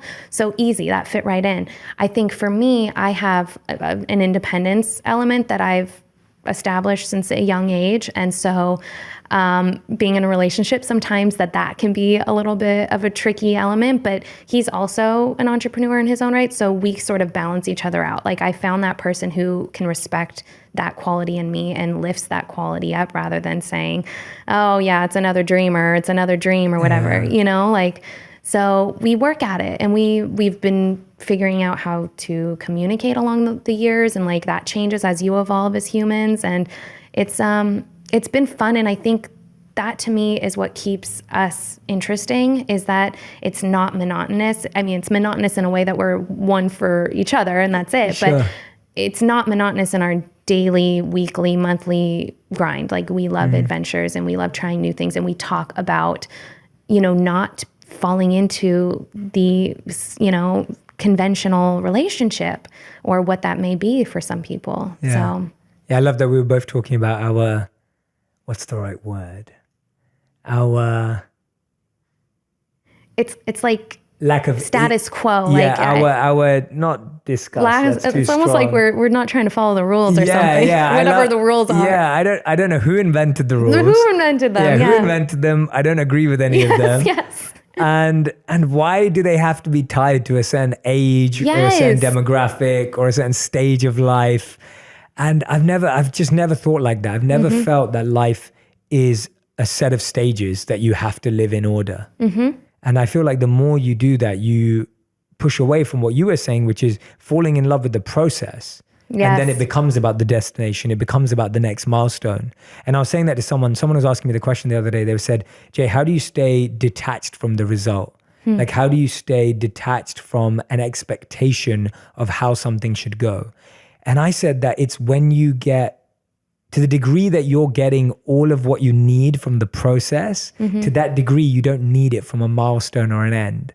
But if you're not getting any juice from the process, then you're going to wait for that award. You're going to wait for the milestone. You're going to wait for the big day because you're not getting any happiness or joy. But if you're getting happiness and joy from the process, then you're not looking for it anywhere else. Dead on. And that's where rules and norms and kind of I see that happen so much in our generation. And I maybe it's because I'm at this age and I'm obviously in that age where everyone is sort of celebrating those big milestones, but there's not enough of celebrating the things that I feel like take more inner strength, which are owning a company or working for someone or striving to do something in the activist community or speaking about real problems or issues in their family, whatever it may be, like all these different little things along the way that make you up to be this whole person and this happy individual.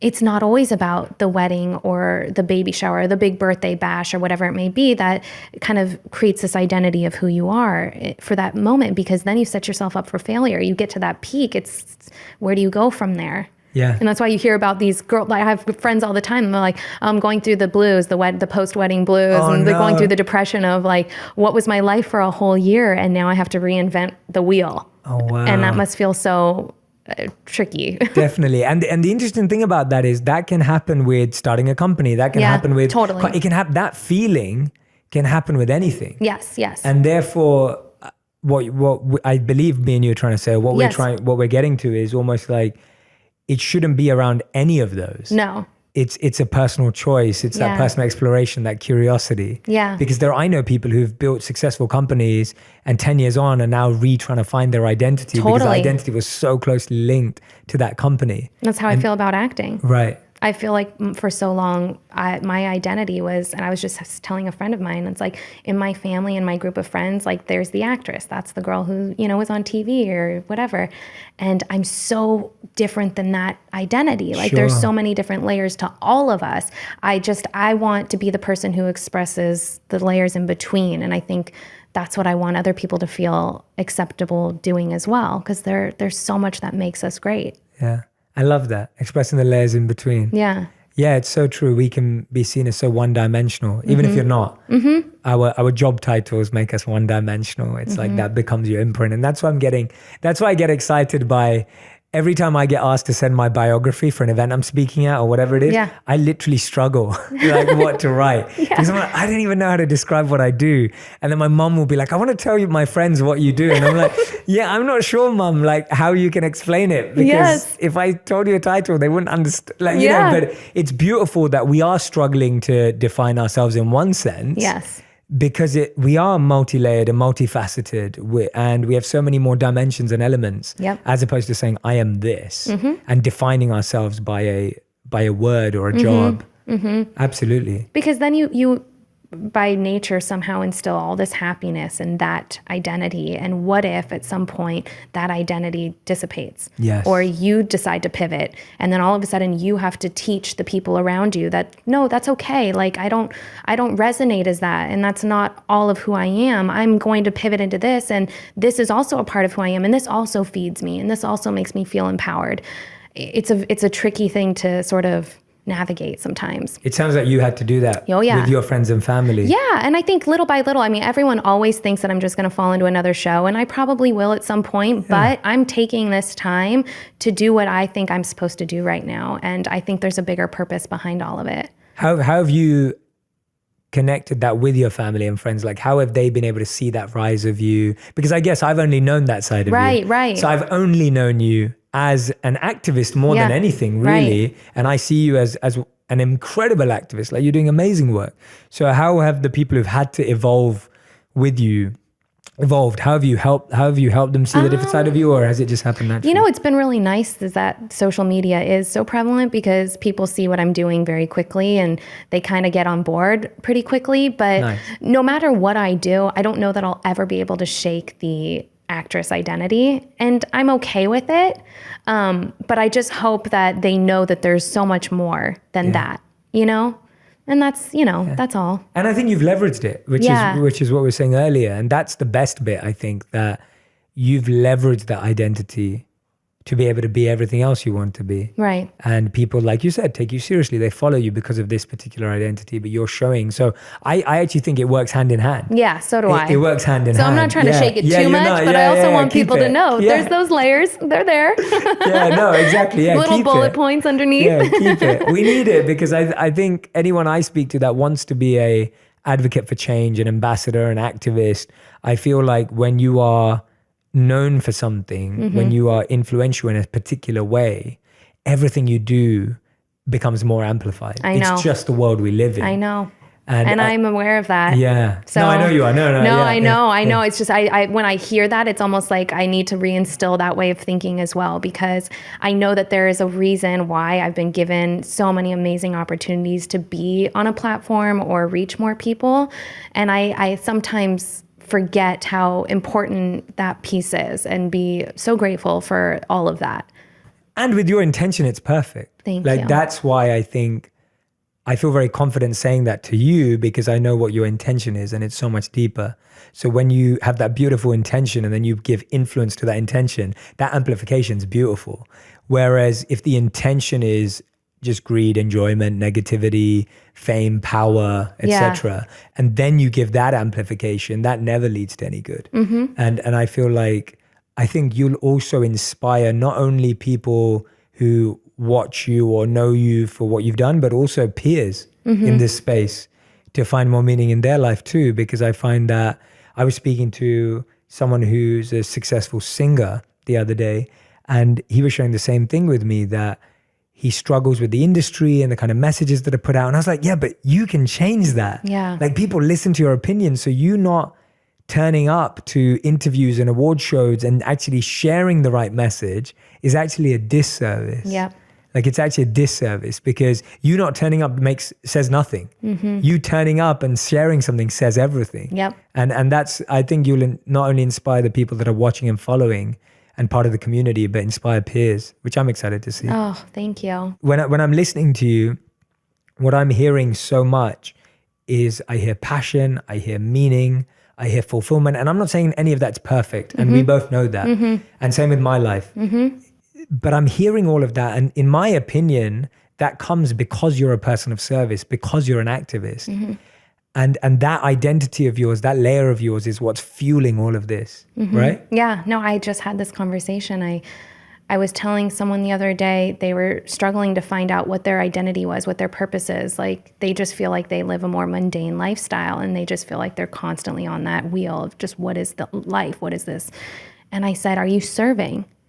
And they looked at me and they just didn't know what that meant. And I said, are you serving? Like, it could be on the smallest way, but are you doing anything for anyone, whether it be a friend, family member, community, animal, whatever? That feels like power.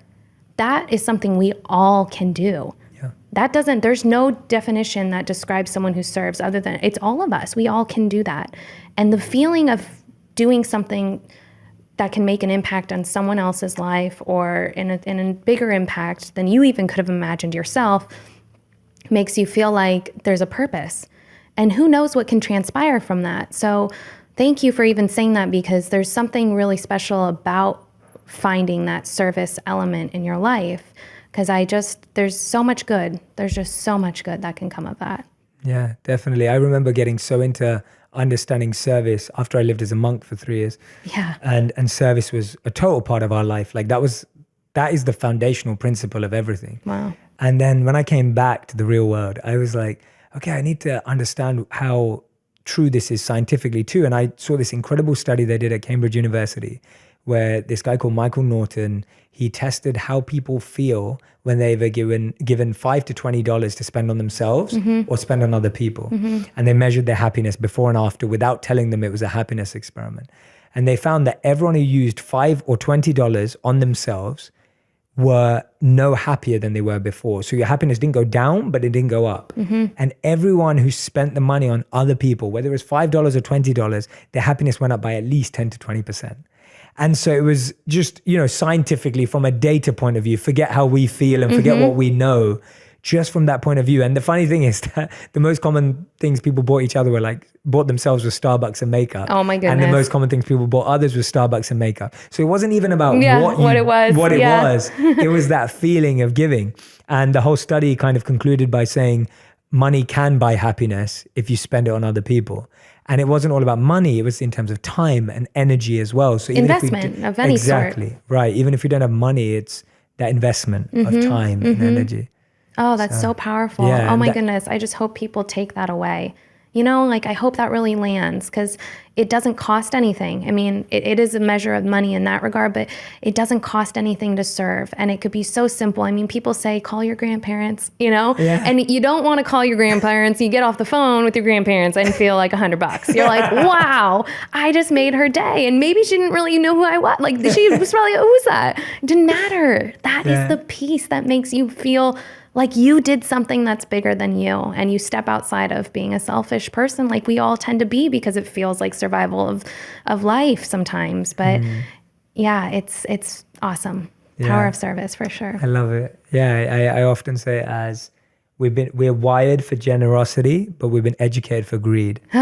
and it's, we're, as kids, what you started with, this whole conversation, I'm going back to that. You started by saying that as kids, we're almost our best selves.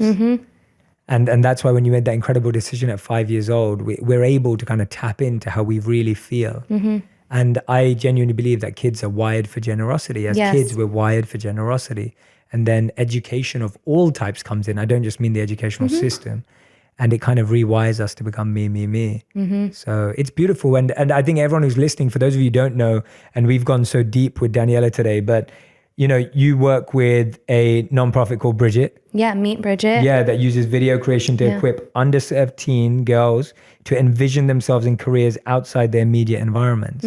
Tell us a bit about that, because I want the audience to hear about these things, because that's why it's so good having this conversation with you, because you're living it. You're not just saying it. You're not preaching it. You're not just posting on Instagram about it. Like you're an activist behind so many great ventures. So tell us a bit about that one. Oh my goodness. One of the most amazing females crossed my path through yoga, ironically. I mean, not really so ironically. There's some amazing people in yoga. Her name is Asha, and she used to work in the field of yoga, and she was going to school, and she saw this need in the female community and these younger generosities of girls, these younger demos that are underserved. And she created Bridget, which is a community of girls that need a little bit of like a big sister element, and also someone who can help guide them in their career path and give them that extra tool or hope or skill or just assist along the ways. I mean, some of these girls are young moms or just kind of were dealt a unique set of cards and need some more hope. And so we've teamed up with Microsoft. We're doing an event at USC, and we're talking about the Me Too movement, and we're just speaking about the tougher things, but also giving a lot of hope and skills to this group of girls. And if you don't know about it, I recommend just doing a little bit of homework and following us or whatever, and coming to one of our events. And we're all just real people at the end of the day, and we're just trying to do our part to instill whatever we can in these young girls. Yeah, that's beautiful. Thank you. Yeah, thanks so much. It's great to speak to a real change maker, like someone who's like your grassroots, but you're also an entrepreneur in the activism space. Yeah. And that's empowering, I think, for a lot of people to see that you can do good. Yes. And make money. Yes. And be successful at the same time. And you don't have to say no. And I think for a long time, I felt, especially when I was growing up, maybe it's in London, or I always believed that you couldn't do good and be successful. Like they were two opposite things. Like if you were successful, but maybe you're a bit greedy, because if you want to be successful, you have to be greedy. And then at the other end, I used to think, do-gooding people don't make money. And I don't know where that came from, and I'm still trying to explore that, but I always had that viewpoint. And it's nice to see now in our generation, people bring that together. Oh, yeah. To show that actually you can do more when you have more resources. Oh, yes. Yeah. I feel like that's happening all over the place. These bigger companies are realizing that people want to put their money, and these consumers care about where their money's going. And as soon as it's supply and demand, right? So as soon as people start to supply for something more than just consumer goods or more than just getting their needs met, and they want a bigger picture involved in this, like these companies will all start to follow suit, because they'll realize like, people are becoming a little more woke over here. It's time to step up our game. Yeah. And that's what I want to be a part of. I want to be a part of those companies that are realizing that from the beginning and being the game changers, right?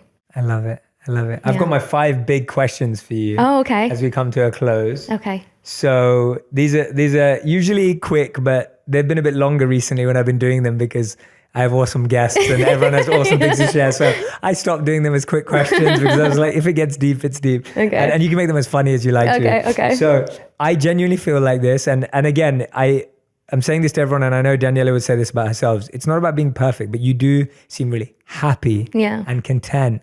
And that energy comes out very naturally through you. What makes you happy? I start my day with a cup of coffee.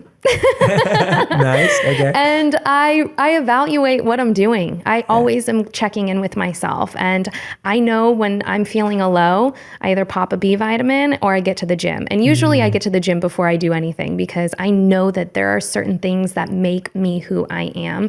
And if I'm not the happiest person that I can be, then I can't serve in the way that I can do best, right? Absolutely. So I know the things that work for me. And it's working out. It's being conscious of what I'm putting in my body. It's drinking coffee. Yeah. I hate to say it, but it is. It gives me energy. I'm not an addict by any means, but I do know that there are certain things that make me who I am. Yeah. And that's part of it. Amazing. Awesome. Second question. The number one question you'd ask a monk. Have you ever met a monk, actually? No, just you. Interesting. It's just me. Okay. What would you ask a monk if you ever met one? Oh my goodness. What is your skin routine? Would you actually ask that to a monk? No, never. Can you imagine that? No, monks do have great skin, actually. I'm sure they do. Their lifestyle is a problem. What is your lifestyle? That's the question I would make. Like, what does a Monday look for a monk? Right. You know? Right. Interesting. Yeah. Okay. Good for me to know. Yeah. What does a Monday look like? That's what I'm asking here. Oh, you are actually asking. Yeah. What did a Monday used to look like? So I'm not a monk anymore, but when I used to be, your mornings start off the same, and that's the morning routine thing is it's really propelled into mainstream society now to have a good morning routine, etc. But all of our days would start at 4 a.m. You'd wake up at 4 a.m. You'd start meditating collectively at 4:30. And then by about 5:15, you'd have independent meditation or personal private meditation. And half the day basically is spent in silence and self-awareness. It's your growth. It's about taking care of yourself, your needs, your learning, your development. And then the other half is spent in service. So the other half is spent being out there, whether it's helping build sustainable villages or building food distribution programs or teaching young kids or sharing the message or teaching meditation, whatever it may be. So that construct is something that I've tried to take through in my life, that half of my life should be spent learning, growing. Even this exchange, like from today, I'm just learning, I'm just listening to you without trying to judge, without trying to teach, without trying to share. And then the rest of my day is spent serving by teaching, etc. And so that's kind of amazing. What a Monday looks like. Very cool. That's what every day looks like. Yeah, I love it. But yeah, okay. Question number 3. The best advice you've ever received? I feel like I was from a couple from you today, to be honest. Gosh, the best advice. Wow, it's scary when you start to draw blanks on that end. Because I almost feel like some of the advice that I've gotten along the way has all been self-taught or self-learned. Nice. But then again, I would say that following leaders like you, I really do feel that way. There are people out there in my network or in my circle that I learn from on a daily basis. And I think there's just too many to even choose. Nice. I don't even know where I would start. Nice. That's cool. Yeah. That's fine. And then the question was best mentor you've ever had, or some of the best mentors you've had. Oh my gosh. Wow. I'm finding a lot now, for sure. I think growing up, I didn't even know I had mentors. My aunt was a significant role play in my life. There was a time where I didn't know where I was living. I had my clothes in the back of my car. I was kind of just sleeping where I could sleep until I figured it out. And my aunt gave me her couch for a while, and I learned a lot. I got a lot done in that amount of time. I went to community college. I got my personal training certification. I went to school for real estate, got my license. Like, there was this time where I was trying to figure it out, all amongst acting, which is crazy. I always felt like there was more than acting, always. And that couch and being in my aunt's life, still to this day, she's someone I lean on immensely. She's full of knowledge, full of wisdom, and she did a lot of work on herself and still does. And those are the people that I aspire to be like. Wow. Yeah. I'm gonna segue before I ask you the fifth question, because you just made me think of a few things there. What are your thoughts on young men and women today who want to be actors, who want to be social media influencers, who want to be anything that gives you that platform? What would be your advice to them? Well, I think we live in a time where you can do it. That's the first thing I would tell someone is it's not a joke. Like, you have more resources than like someone who lives in the heart of LA or Hollywood or whatever you imagine, who's going to auditions every day. You know, maybe decide what your true goal is in terms of what kind of entertainment you want to put out, and then target that. So find the network around that, find the demo and start creating content on your own, because at the end of the day, even people who are actors are still content creators. And I think there's so much more power and so much more self-worth in creating something of your own. But not to say that using acting as a platform isn't the right tool as well, because I do that as well. But I think a little bit of everything, working alongside, collaborating with people, creating your own, that is all. This is herbal medicine. You're extracting a large quantity of this incredible, mysterious tonic. Why is it mysterious? Science and research hasn't looked into what is in celery yet. Barely any information out there. Another reason why people don't know, but we're getting there. We're actually getting there. Hello, everyone. Welcome back to On Purpose, the #1 health podcast in the world. Thanks to each and every one of you for learning, listening, and growing with us. Thank you so much for prioritizing your growth in work, self, and love. And like you know, every week, I'm trying to find guests that are going to give you really raw, authentic, genuine advice. People who are coming at this from new angles, new ideas, fresh perspectives that can genuinely help you transform your life and move it forward. And today's guest will not disappoint. I'm genuinely so grateful and excited for this person for making time, making space in their life, for coming on and being on the podcast. His name is Anthony William, and he's the originator of the global celery juice movement. He's a 4 times #1 New York Times best-selling author, and today's the launch of his new book, which is called Celery Juice, the most powerful medicine of our time, healing millions worldwide. Anthony, thank you so much for being here. Incredible introduction. I'm honored. I can't even believe it. It's so awesome being here. Well, it's awesome. You had to do it all, so it's all true. Hey, I'm so happy to be here. Happy to talk to your audience. So much to talk about. Lots to cover on health, things that are life-changing, things that move the needle, and that's what matters. You know, when you're sick with chronic illness and you're trying to get better and you can't move that needle forward, and and you're stuck in it and you're just in the trenches of it all, and then something takes you further along and you finally start experiencing a benefit, you start getting better. Like, say, the celery juice is one of the most powerful healing tools out there, and when you start moving forward, it's life-changing. changing like no other. When people are stuck, when they're actually really stuck in the trenches of what I call hell, basically chronic illness, and they finally see the light. And that matters. That's why I'm here. Absolutely. And I love that energy, man, because I think you're so right that so many of us today are so stuck. And a lot of the time we've tried everything. Or I hear that a lot. That's where people what are like, happens. I've tried everything. Like I've been to my doctor, I've been to this person. Like I tried my weird thing that my aunt comes up with. Like, I've tried all of these things. And the thing is, it's not like those are bad. Those are all good things because everybody's got a piece of the puzzle. You got the best doctors out there. You got functional medicine doctors. You got alternative guys. You got conventional guys, girls, all of them. They're all working hard on their patients and people. People have compassion. Doctors are the most incredible people. The compassion to wake up in the morning, go to the office and work on person after person after person like they do and hear their stories and hear their cries. Doctors are unbelievable. And there's a lot of good tools out there, right?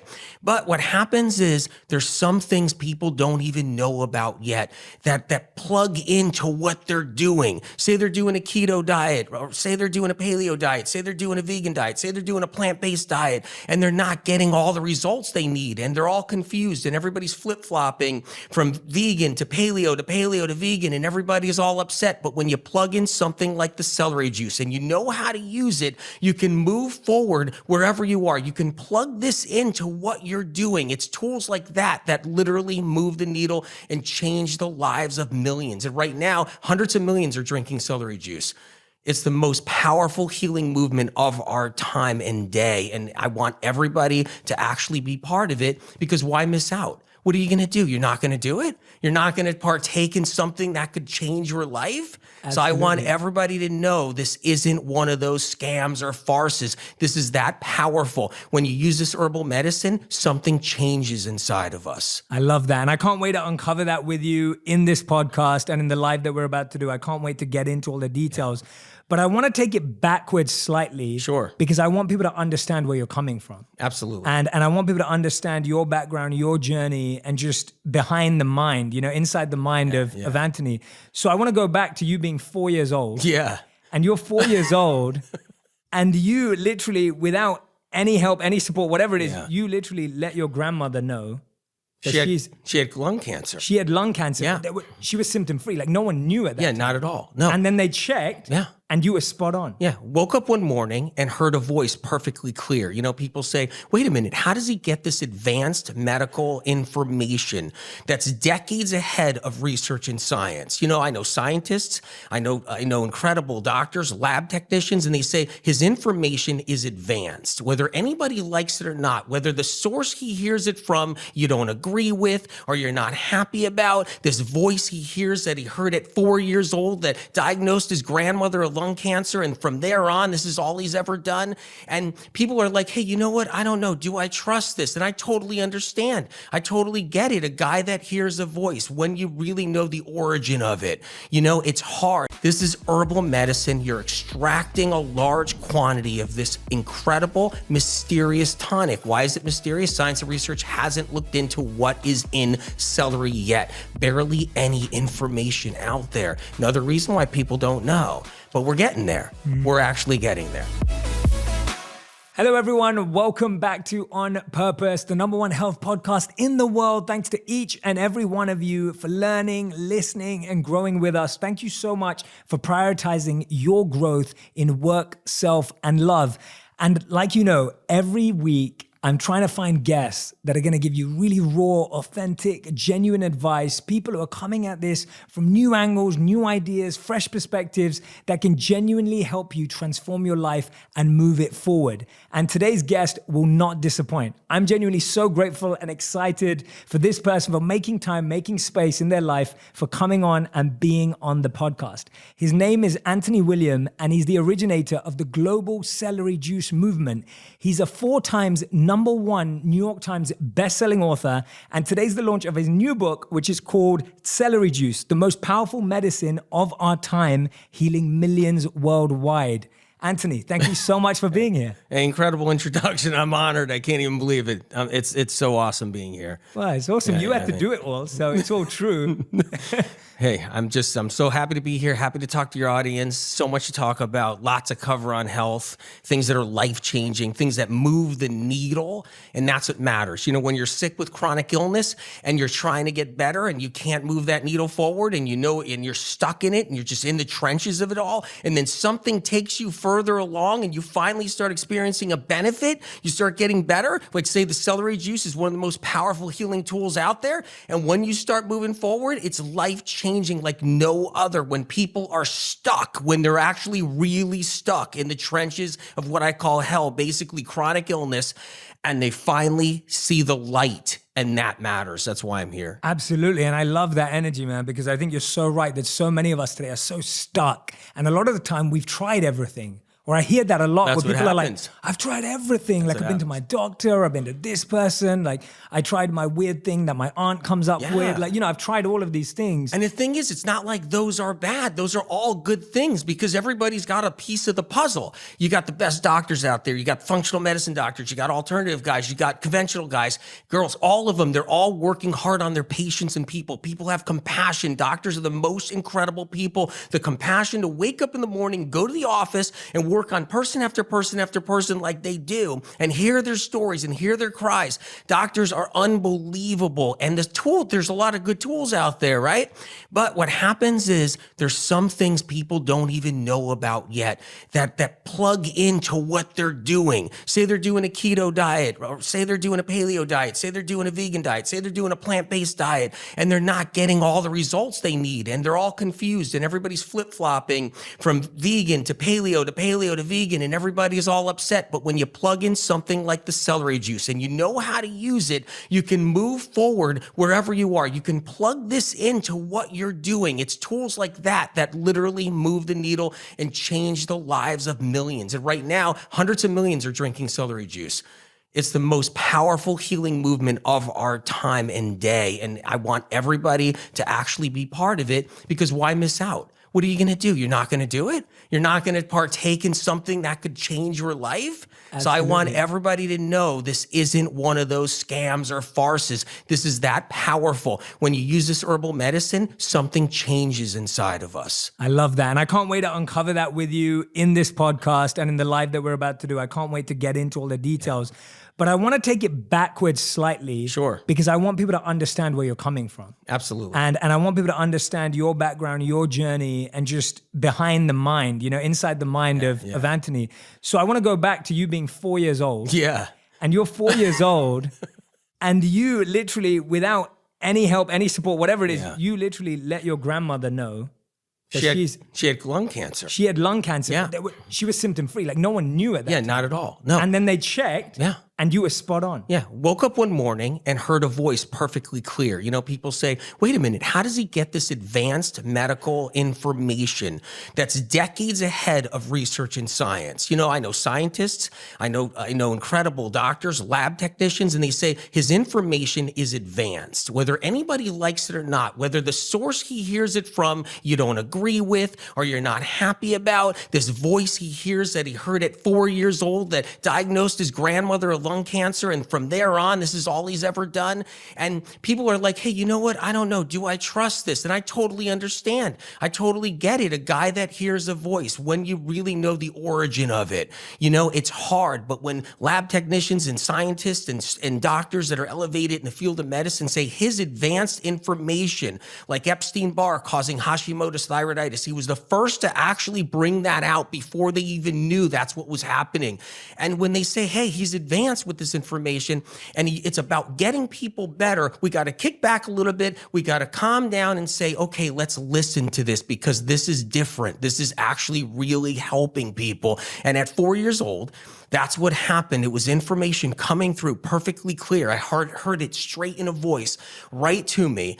And I've been using that ever since, not just my grandmother with that. What happened was in 1975, in the fall of 1975, had another family member with a back problem that wouldn't ease off. The doctors didn't know what was really causing the back problem. It wasn't an injury.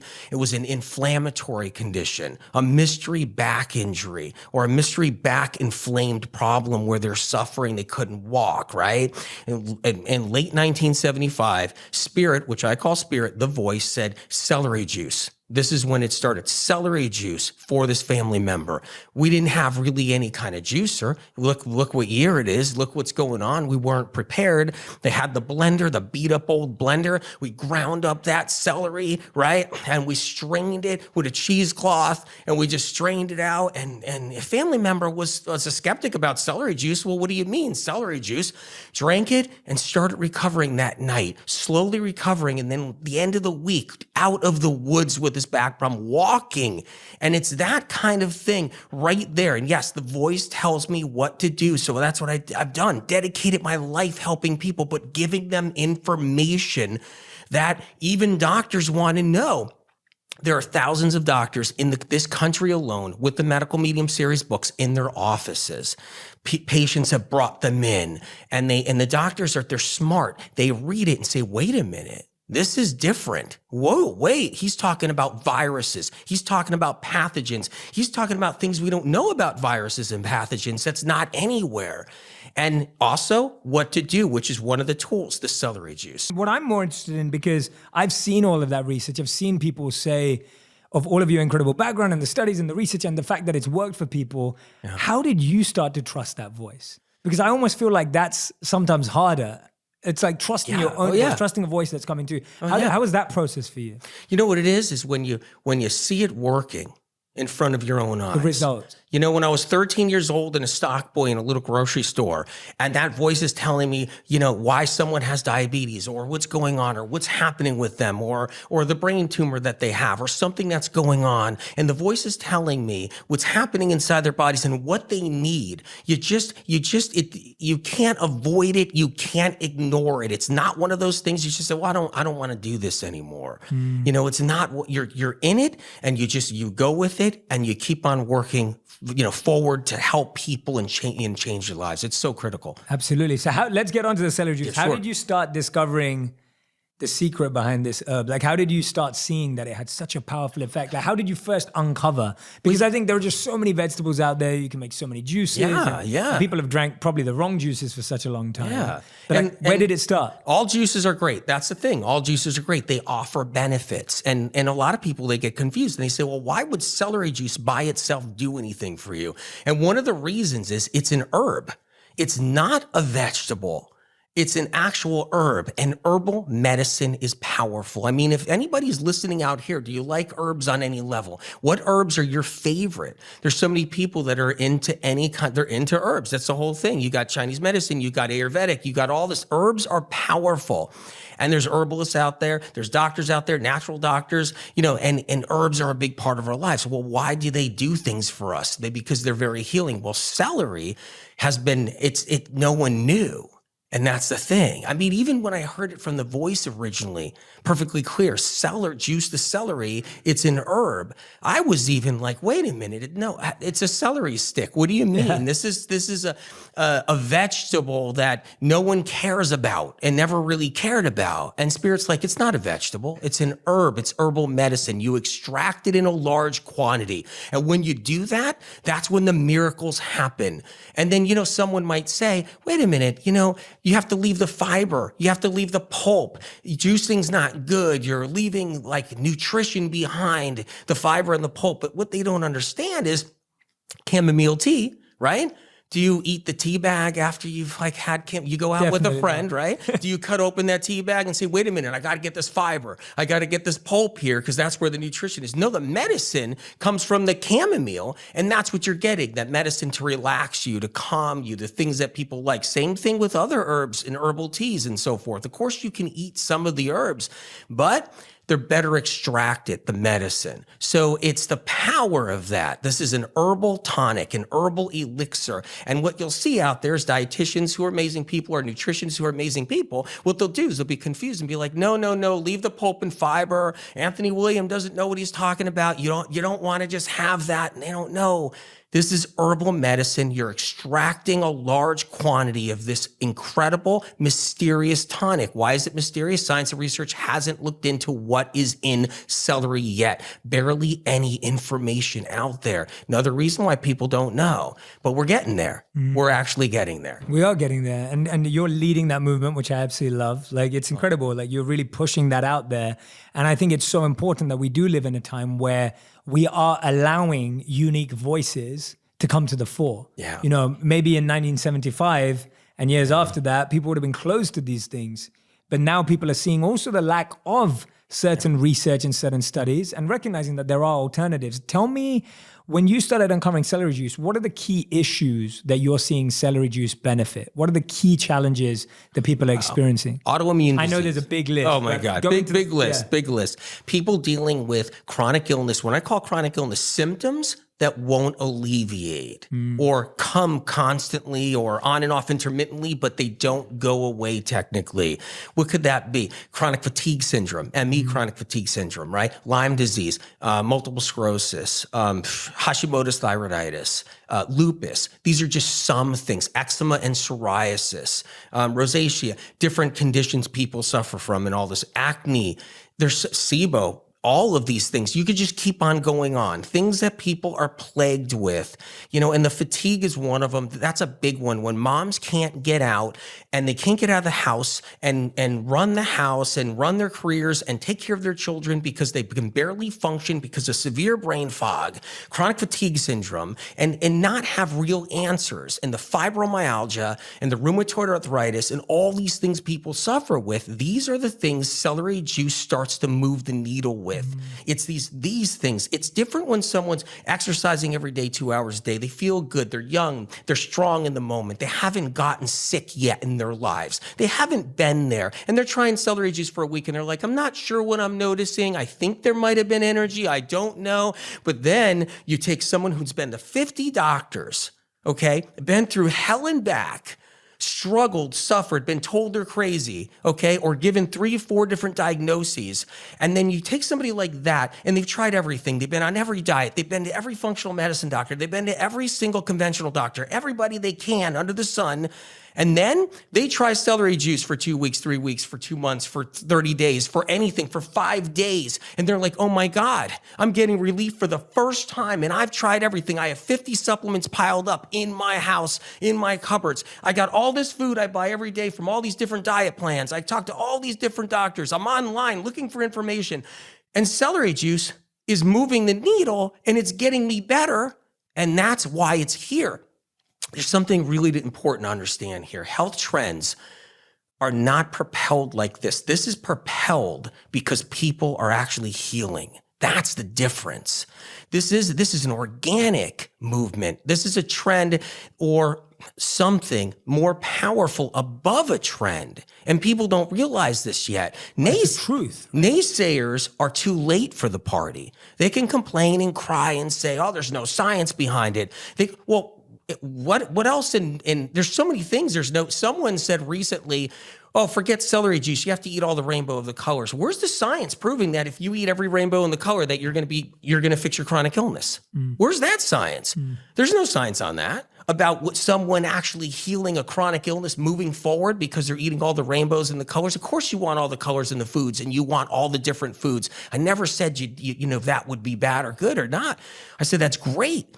But celery juice is a medicine that you can bring into everything you're doing, and it's really changing lives. It's incredible. I know I keep on saying that. It's only because it actually is working. Other health trends are propelled by other things. There's tremendous monetary behind it, like monetary involvement, pushing that trend. So you take all that collagen, of course. So you take all of that, whatever it is. So you take all that apple cider vinegar. So you take it all. There's money, which, hey, that's just how the world works. We know that. And there's money propelling that. Well, the only thing propelling celery juice is millions of people getting benefits and telling their story without being prompted or paid to do it. It's never happened in history before. And if you don't like that idea, I don't know what to tell you. If you don't like the idea of there's no science behind celery juice yet, you know what? Tell that to someone who suffered and struggled, pushed through their day, and they realize, see, when you get sick, you realize science and research doesn't have answers for chronic illness. Sure, there's life-saving medicine out there. Sure, if you get into a car accident, there's life-saving medicine. I know incredible ER doctors. I know amazing surgeons, actually, that do procedures that save our lives in all kinds of different problems we have. But let me tell you this right here, Jay, okay? When you're sick and you're struggling and you're suffering and you've been to 20 doctors, okay, you realize fast science and research dropped the ball somewhere. Where? Maybe people don't know, but they dropped it, and they dropped it hard because people have been suffering and struggling. There's over 250 million Americans in the US that have a symptom that won't go away. Getting worse, and that's where we're heading. We're heading into the land of the lost, getting worse with chronic illness. And so you quickly learn, especially young, you're 20 years old, 22 years old, you get sick, you're 25 years old, you get sick. You quickly learn right there, science and research isn't what everybody was saying it is when it comes down to, wait, I got Lyme disease? What do you mean? Is it getting better? It's not. I'm trying this, I'm trying antibiotics. Wait, now I have multiple sclerosis? Or what is this symptom? Anxiety, it's crippling, depression, and you realize science and research doesn't know anything about these things. So then where are we then? Someone said to me, Jay, they said, there's no science and research to your information. There's no science and research to celery juice. And I'm like, oh, I didn't know science and research fixed every chronic ill person. I didn't know we have nobody suffering. I didn't know no one was sick and going to 50 doctors. And that's the world today. Celery juice is this barrier breaker. It's like, okay, get ready, because this is one of the most powerful tools that's going to move you forward. Yeah, I love that. And I agree with you. Like, I think everything you've just stated there, I agree with the fact that science and research is measuring that which has happened. Yeah. Right? It's rarely, we call it breakthrough science, but it's not breakthrough because it has to watch something for a significant amount of time or years. You know what I mean? Like, whereas these ideas or these unique things that come out, they get tested over time. Yeah. It's never, you can't test something in 2 seconds and then talk about it. Yeah. And science and research is amazing. We need it. Agreed. I'm all for it. In fact, some incredible things do happen from it, but they're usually theories that have to be proven somehow. Correct. Right? And then you have the investors behind it to prove it. And then in the end, you don't know what you have because it changes 10 years later, where all of a sudden, wait, we were wrong. Now we have a whole bunch of things. We're saying now it's this way. And that's happened so many times. It's really difficult for people. You know, it's incredible. I mean, at the same level, I've seen people say, why drink celery juice? You're better off just putting a little bit of sea salt or a little bit of Himalayan rock salt right in your water and it'll do better. Because research in science doesn't know anything about celery juice. Research in science doesn't know anything about putting Himalayan sea salt in your water. And then that's in the same breath, they'll say something research and science hasn't even studied yet either. And they'll say, well, make sure you do this. Put salt in your water. It's going to help you so much better than celery juice because there's no science behind celery juice. It's almost like, do you know what you just said? It's incredible. So I didn't know there was so much hate for celery juice. Well, you know what it is that people got a lot of time on their hands. You got like hating on celery juice. It doesn't sound like the worst thing to hate. When you have something this powerful and moving forward to this degree and this fast, you got all the stores selling out with their celery. It's all going. You got farms scrambling to actually grow it as fast as they can, and then get land up and grow it. You know, farms don't make any money. I mean, they're all subsidized, most of them. You know how they struggle as it is. When you see all that, people start getting nervous. And then when celery juice is helping millions of people really fast, I think it's a threat in many ways to so many industries. So there's love for celery juice, tons of love out there, but also you got the people saying, hey, wait a minute, leave your fiber and pulp in there. No, leave your fiber and pulp in all the other vegetables and stuff. Use it, but extract it like a medicine. Right. Tell me about some of the stories that you've seen in your life of people's transformations, whether it was from a chronic illness. Just tell me a couple, one or two stories or examples where you've really seen people who've transformed through celery juice.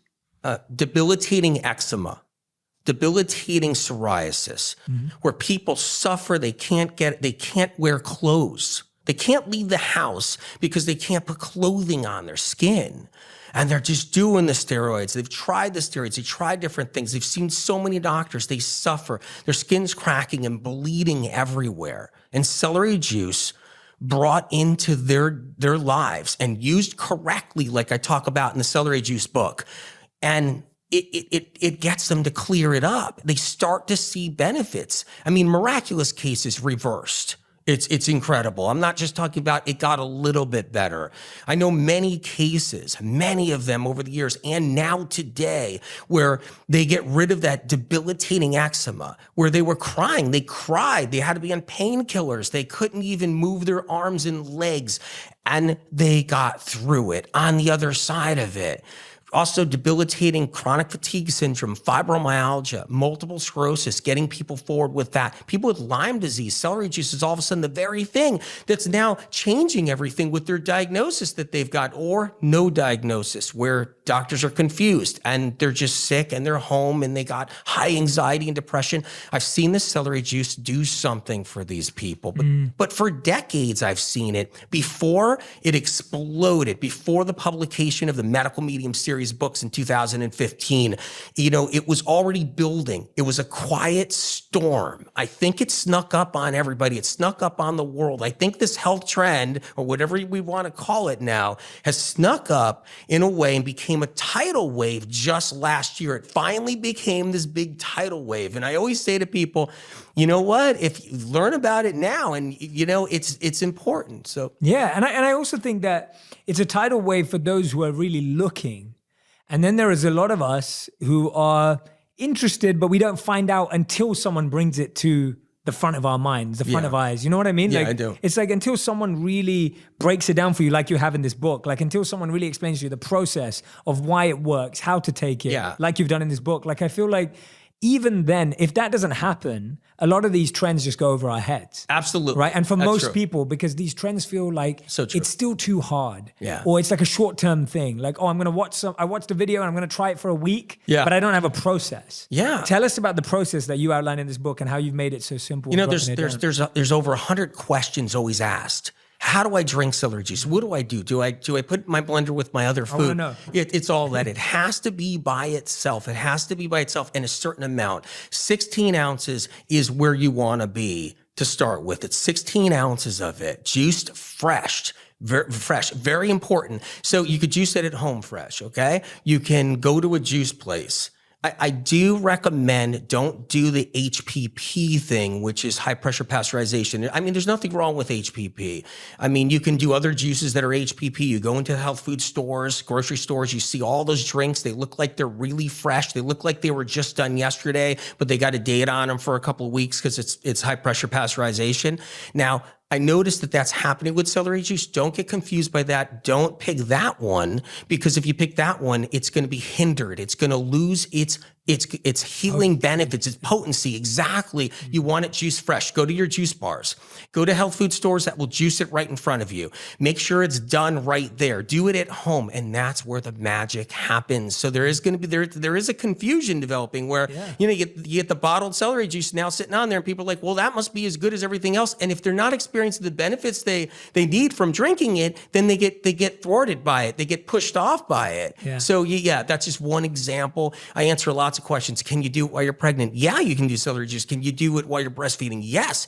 So there's just so many questions. These are just a few. Yeah, and it has to be consumed straight after. It can't be. That's why you want to. You can wait a little bit. You can wait hours later. You can even wait a day later. Have it in the fridge.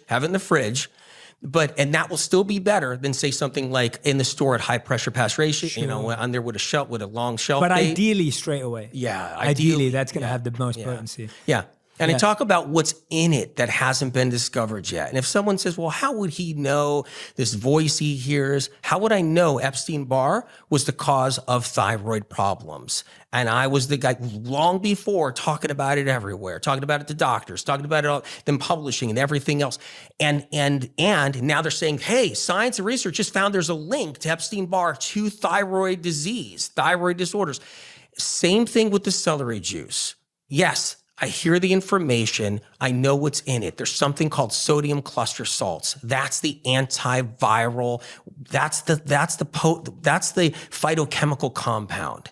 It's this sodium cluster salt. Somebody might say, well, what is that? It's a subgroup of sodium undiscovered by research and science. You think that we only have one type of sodium, that's it on the planet, and that's it? No, there's more than that. It's a subgroup. It's a different thing going on in celery. It's not in anything else. They're going to find it down the road. They probably won't call it sodium cluster salts. They're not going to give me that credit. They're probably not going to pat me on the back and be like, yeah, they're going to name it something else, obviously. But that's what it is. It kills bugs. Here's the deal. I'll just simplify it.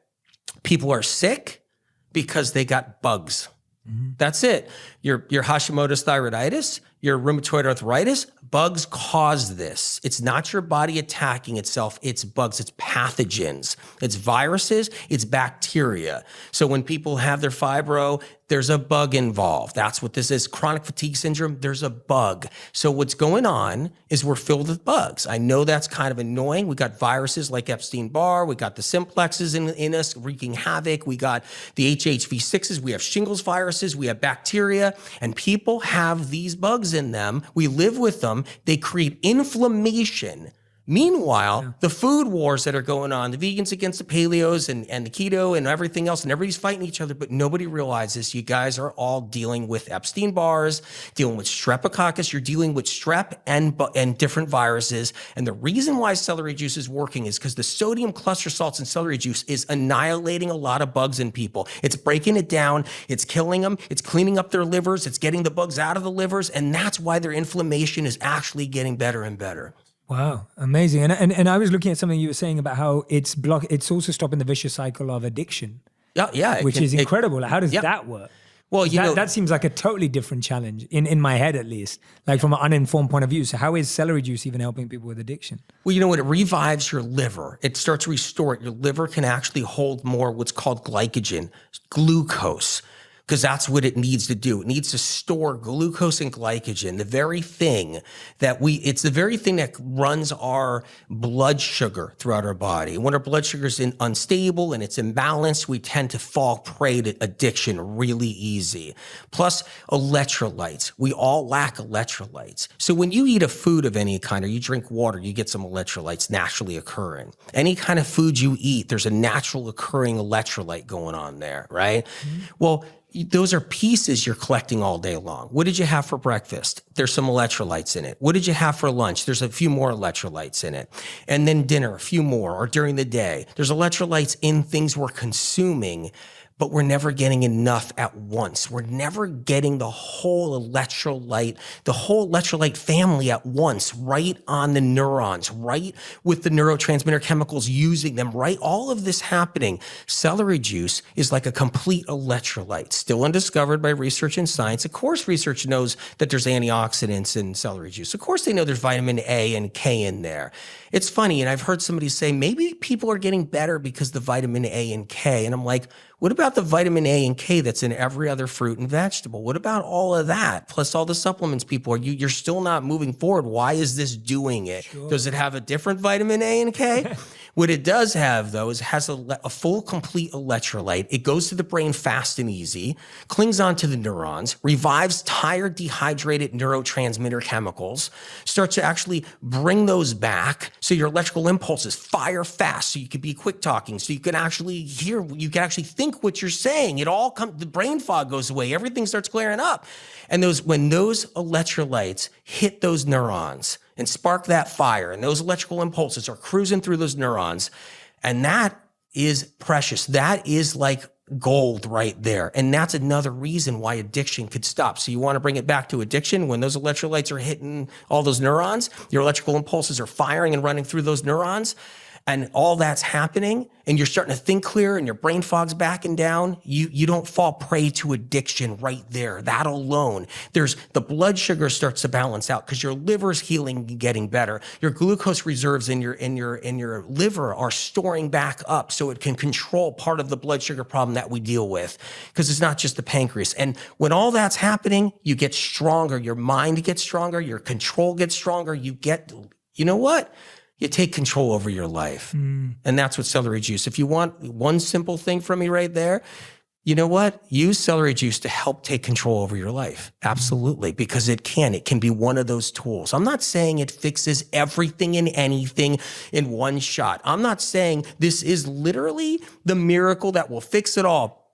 No, because everybody else is doing good things. This is that thing that pushes it over the edge. Absolutely. To where you need to go. And that's what, I mean, your energy and your love for celery juice is infectious and contagious. I don't know anyone in this room right now who is not dedicated to at least testing it, which is awesome. But tell me about some of the lifestyle and diet habits that can cause a conflict or negate the amazing benefits of celery juice. What is it that we're doing in our lifestyle or our diet that could slow down or go against the benefits of celery juice? All right, I'll tell you right now. Look, I know this is going to get everybody upset, okay, in the audience. But probably not everybody, but most everybody. If there's something to take out of your diet, wherever you stand, whatever aisle you're on, whatever diet belief system you are, that you're involved with, subscribe to, whatever it is, you need to take eggs out. So chicken eggs have to come out of your diet. Now, I hate to be the breaker of this news or the person that has to break this news to everybody, but what I want to tell you is the most important part, the most important part of this podcast probably for anybody to take in is we live with these bugs inside of us that create all of our illnesses. Whether it's not happening now, say we're younger, but it'll happen later when we're turning 40. It'll happen later when we're 45. It'll happen, whatever it is. We have these bugs in us like the viruses and the bacteria, the pathogens that are in us. Eggs feed the pathogens, bottom line. No matter what you believe in out there, whatever diet system, whatever you believe in protein and macros, whatever you're talking about in your life that you believe in, whether you're trainers, whether you're nutritionists, whether you're doctors, whatever it is, just know that when you eat the eggs, it feeds the pathogens. And I hate to break it to everybody, but pathogens come from sources. They come from places. They come from petri dishes. They come from labs a long time ago. And you know how they were raised? They were raised by being fed food. One of the foods that fed them was chicken eggs. We eat the eggs, we feed our viruses, and we get sicker slowly over time. Celery juice is getting you better. It's killing pathogens. But if you keep on feeding your pathogens, then it's kind of working against you. Right. So that's a powerful tool right there. That's crazy. Yeah. I mean, I haven't eaten eggs for 16 years, but I had no idea that. I've never heard anyone raise that about eggs before. Yeah, well, it's information you're not going to hear anywhere else, and that's why people heal with medical medium information. Is because it's finally new information, information that is different, that no one even knew or thought about or understood. That's one of them right there. Wow. Same thing with the gluten. The gluten. Everybody thought gluten was just inflammatory. Nobody knew gluten actually is inflammatory because it feeds the bugs too. Oh, wow. I brought that to town. Wow. So whether anybody likes it or not, I brought that. And they may say, hey, well, he hears a voice, so I don't want that information. But no, guess what? They'll find that out pretty soon. I think even more people are talking about it. I think doctors are talking about it now because I've been putting it out there for so many years. The reason why people get sick on gluten and then someone else doesn't get sick on gluten, because you realize you can be 90 years old eating gluten your whole life. You could be like 50 years old. You've eaten it your whole life. You never had a problem with gluten. And then someone can't even eat it at 16, 18, 25. Yeah. And they have to take it out because they have certain pathogens inside their body that are feeding off of gluten itself and then creating inflammation. It's not the gluten creating it. So that's why that should be out too. You know, you should get that out too. But there's a reason you should get gluten out. It's not like, oh, well, he's just saying no gluten because everybody says that. No, there's a reason. I know that reason. Learn about it. It'll help you. Absolutely. Amazing. And are there any other lifestyle habits that could work against this? It could work against it. Where people are not. Absolutely. What I mean is, people are like, I'm not seeing the benefits. Absolutely. But you could be totally doing something else. Incredible. No, an amazing question. Thank you for asking. So here's what you got to be concerned about. When you're using celery juice, to not bombard your celery juice with food too close to it. If you're drinking your celery juice and it's not on an empty stomach, you're not getting the benefits. So it has to be on an empty stomach. Has to be on an empty stomach. 16 ounces on an empty stomach is critical. That's where morning is best. If you got to do the afternoon, fine, and try to keep food away from it. So if any lifestyle of eating, whatever you've adopted with any kind of food lifestyle whatsoever, you just need that celery juice on an empty stomach away from those other foods. That right there is critical too. morning or evening makes a difference? Or Your morning's always best because Morning's that better. empty stomach in the morning, that hydrochloric acid gets built up, everything, and that's another part I want to talk about, that digestion, how the HCl builds up when you're drinking celery juice, why it builds up, how the stomach glands receive the celery juice, and how they actually recharge and give you strong HCl, hydrochloric acid, and then you break down your food and your food doesn't rot inside of you and you actually get stronger at your digestion and your bloating goes down. That's another thing too that's really powerful. wow, that's super powerful. I had no idea about that. So with the having in the morning, how long after do you eat breakfast? Okay, try to give 20 minutes. 20 minutes. 20 minutes after the celery juice is great. Okay, half an hour, probably even better. Somewhere around 20 minutes to a half an hour. I like a half an hour really being solid like that, but if someone needs fuel and they're doing something or they're running out of the house or whatever, I totally understand it. But try to do empty stomach. Try not to do coffee with it. Try not to put anything in that celery juice. If you throw apple cider vinegar in it, you just killed it. Just killed it. The bottom Lemon, line. apple If you cider throw vinegar, something else in it, I saw somebody out there saying, I'm going to put my collagen powder in here. I'm like, you just destroyed your celery juice. You're not going to see the benefits. So you can't, you have to keep it clean. And not multiple times per day, just once a day. No, you do the celery juice once a day, but I like a lot of people that have chronic illness do it twice a day. Okay. 32 ounces. Do at the beginning 16 ounces, do 16 ounces at the end of the day. Absolutely. And try not to have it with food. That's the goal. But the truth is, you get the celery juice in you any way you possibly can, you're going to get some benefits, but these are maximizing it. This is why the book's critical. The book gives you all the information to how to really do this right. And if you think there isn't a lot of information to it, wait till you read the book and then your mind is blown and you're just like, oh my God, I can't believe what can be done with celery juice, including like oral therapies and stuff for problems that people have. Like they have, ulcers and all this stuff in their mouth. And this book is actually explained so much. And here's the most important part I love about this book is that there's almost 200 symptoms and conditions I talk about inside this book and what celery juice can do for it and why it's working. So if you have something you're suffering with, I talk about how the celery juice is helping you. And I love, one of the things I do love about the book, seeing as I don't think there's ever been an audio file that has the word celery mentioned more than this right now, which is awesome, which I love. But what I love about the book is you also have a whole chapter dedicated to if people can't access celery and alternatives that they can take. Yeah. Which I thought was really refreshing. Yeah, I was like, oh, wow, this is, it's a book about celery juice, but you're like, hey, if you can't get it, I mean, and I don't know why people can't get it, but maybe you can tell me that. But if there are places people can't access it, you suggest some alternatives. Yeah, share those with us. Yeah, absolutely. There's no way to get celery juice. You can't get it. It's not even possible, or it's just not around. And there's nothing you can do. There's other things you can do. I like the cucumber juice. It won't do what celery juice does. I don't want anybody confused, but it does some different things. It hydrates the body in a different way than anything else could out there. It does hydrate the body. It does things that are really good for us. It's very cleansing, very purifying. It won't do what celery juice does, but it can be something you do for a week before you can find the celery juice again. So, juicing cucumbers is actually helpful. And someone said to me recently, he said, okay, so what? So let's just start juicing different things and that's going to, no. This cucumber juice isn't going to do it. It just isn't. But it's one of those backups to get you by for a little bit, like a week or a few days. But that's about it. I mean, honestly, it's going to have to be the celery juice or it's really in the end, no go for what you're really doing. And I know you cover it in here, but I wanted to raise this because I know so much, not just of my audience, but just so many people in the world today. We're reading studies about it all the time. Mental health, depression, anxiety, stress. What's celery juice doing on a deeper level for stress, anxiety, and depression? Well, it's the ultimate adrenal, stabilizer. That's the other thing with this celery juice. I mean, it's so helpful. You got the electrolytes, got the sodium cluster salts, you got the heavy electrolytes in there. And adrenals need that. That's so important. The other thing is brain. That's the other thing. When you're dealing with electrolytes and neurotransmitter chemicals, electrical impulses, and that's in neurons, you're talking about de-stressing. Because here's the deal. Our brains get dirty toxins in them, heavy metals, mercury, aluminum, cadmium, lead, nickel, copper. They get into our brain.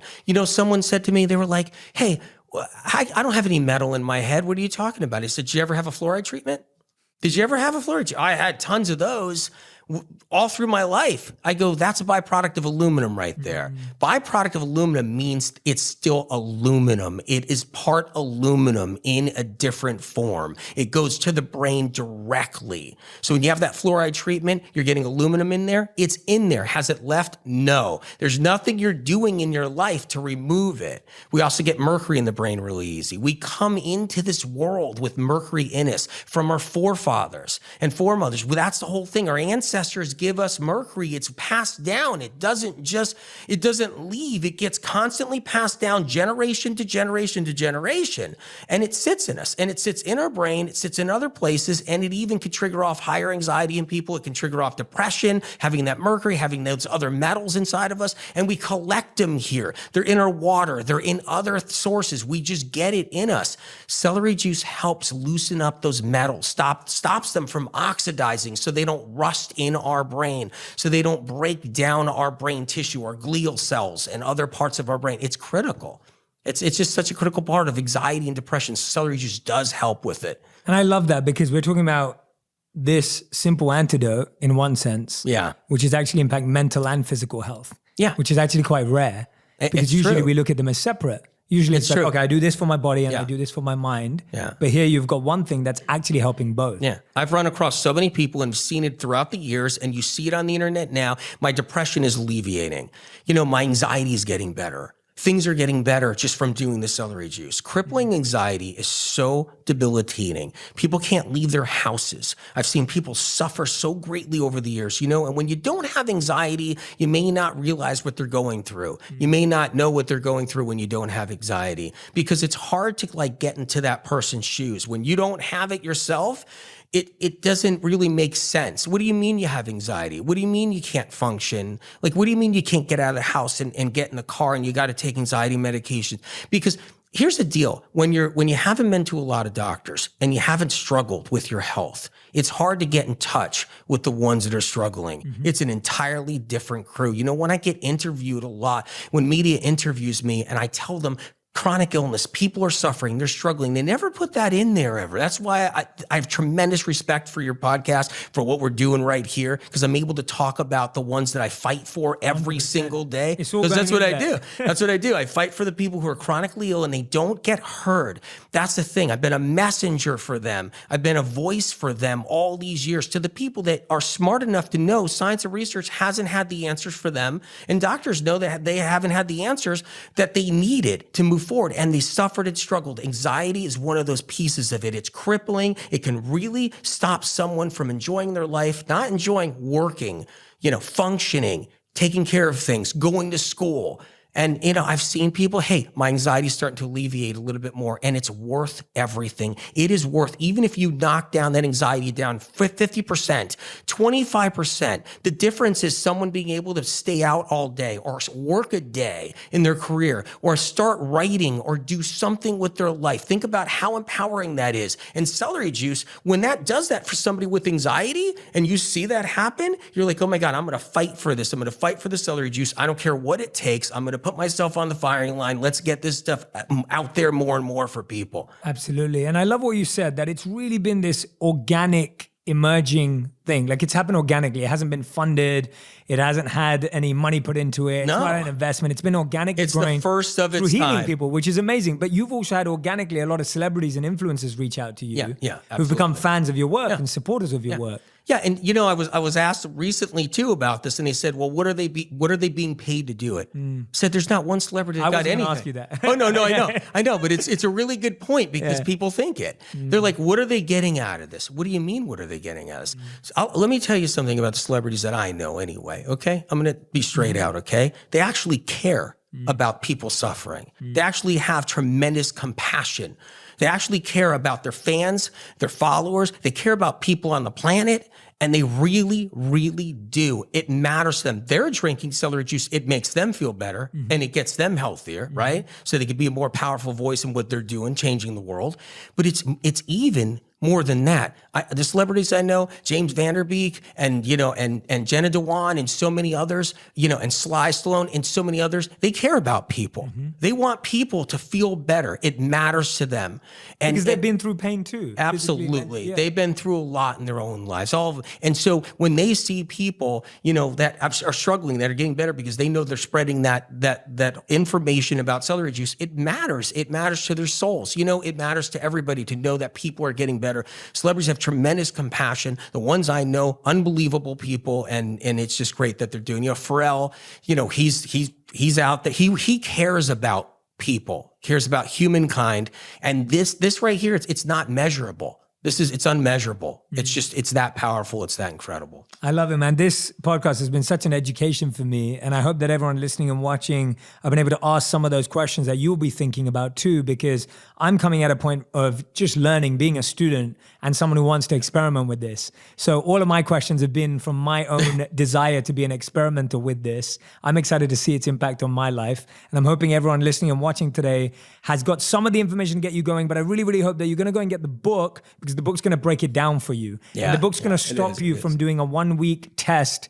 which is a fad, to actually making it sustainable. And one of the biggest reasons I see the difference between us having a habit that we do for 1 week versus sustainable is when we're deeply convinced of the reasons. Yeah. When you've sat here and you've read this book, and after you've read this book, if you haven't got every reason you need to go and drink celery juice for the rest of your life, then that will be harder to give up. Yeah. Whereas if you just think, oh yeah, I'm going to try this. This is cool. Celery juice, good podcast. I loved it. And you're going to try it for a week and you're going to stop. Yeah. So take my recommendation, go get the book, get the deeper reasons and insights on how to take it, why to take it, and what to do with your life around it to support it. And that will start making the biggest differences, exactly. I feel. So we're going to end this episode with the final 5. These are final 5 questions. Usually answers are either 1 word or 1 sentence maximum.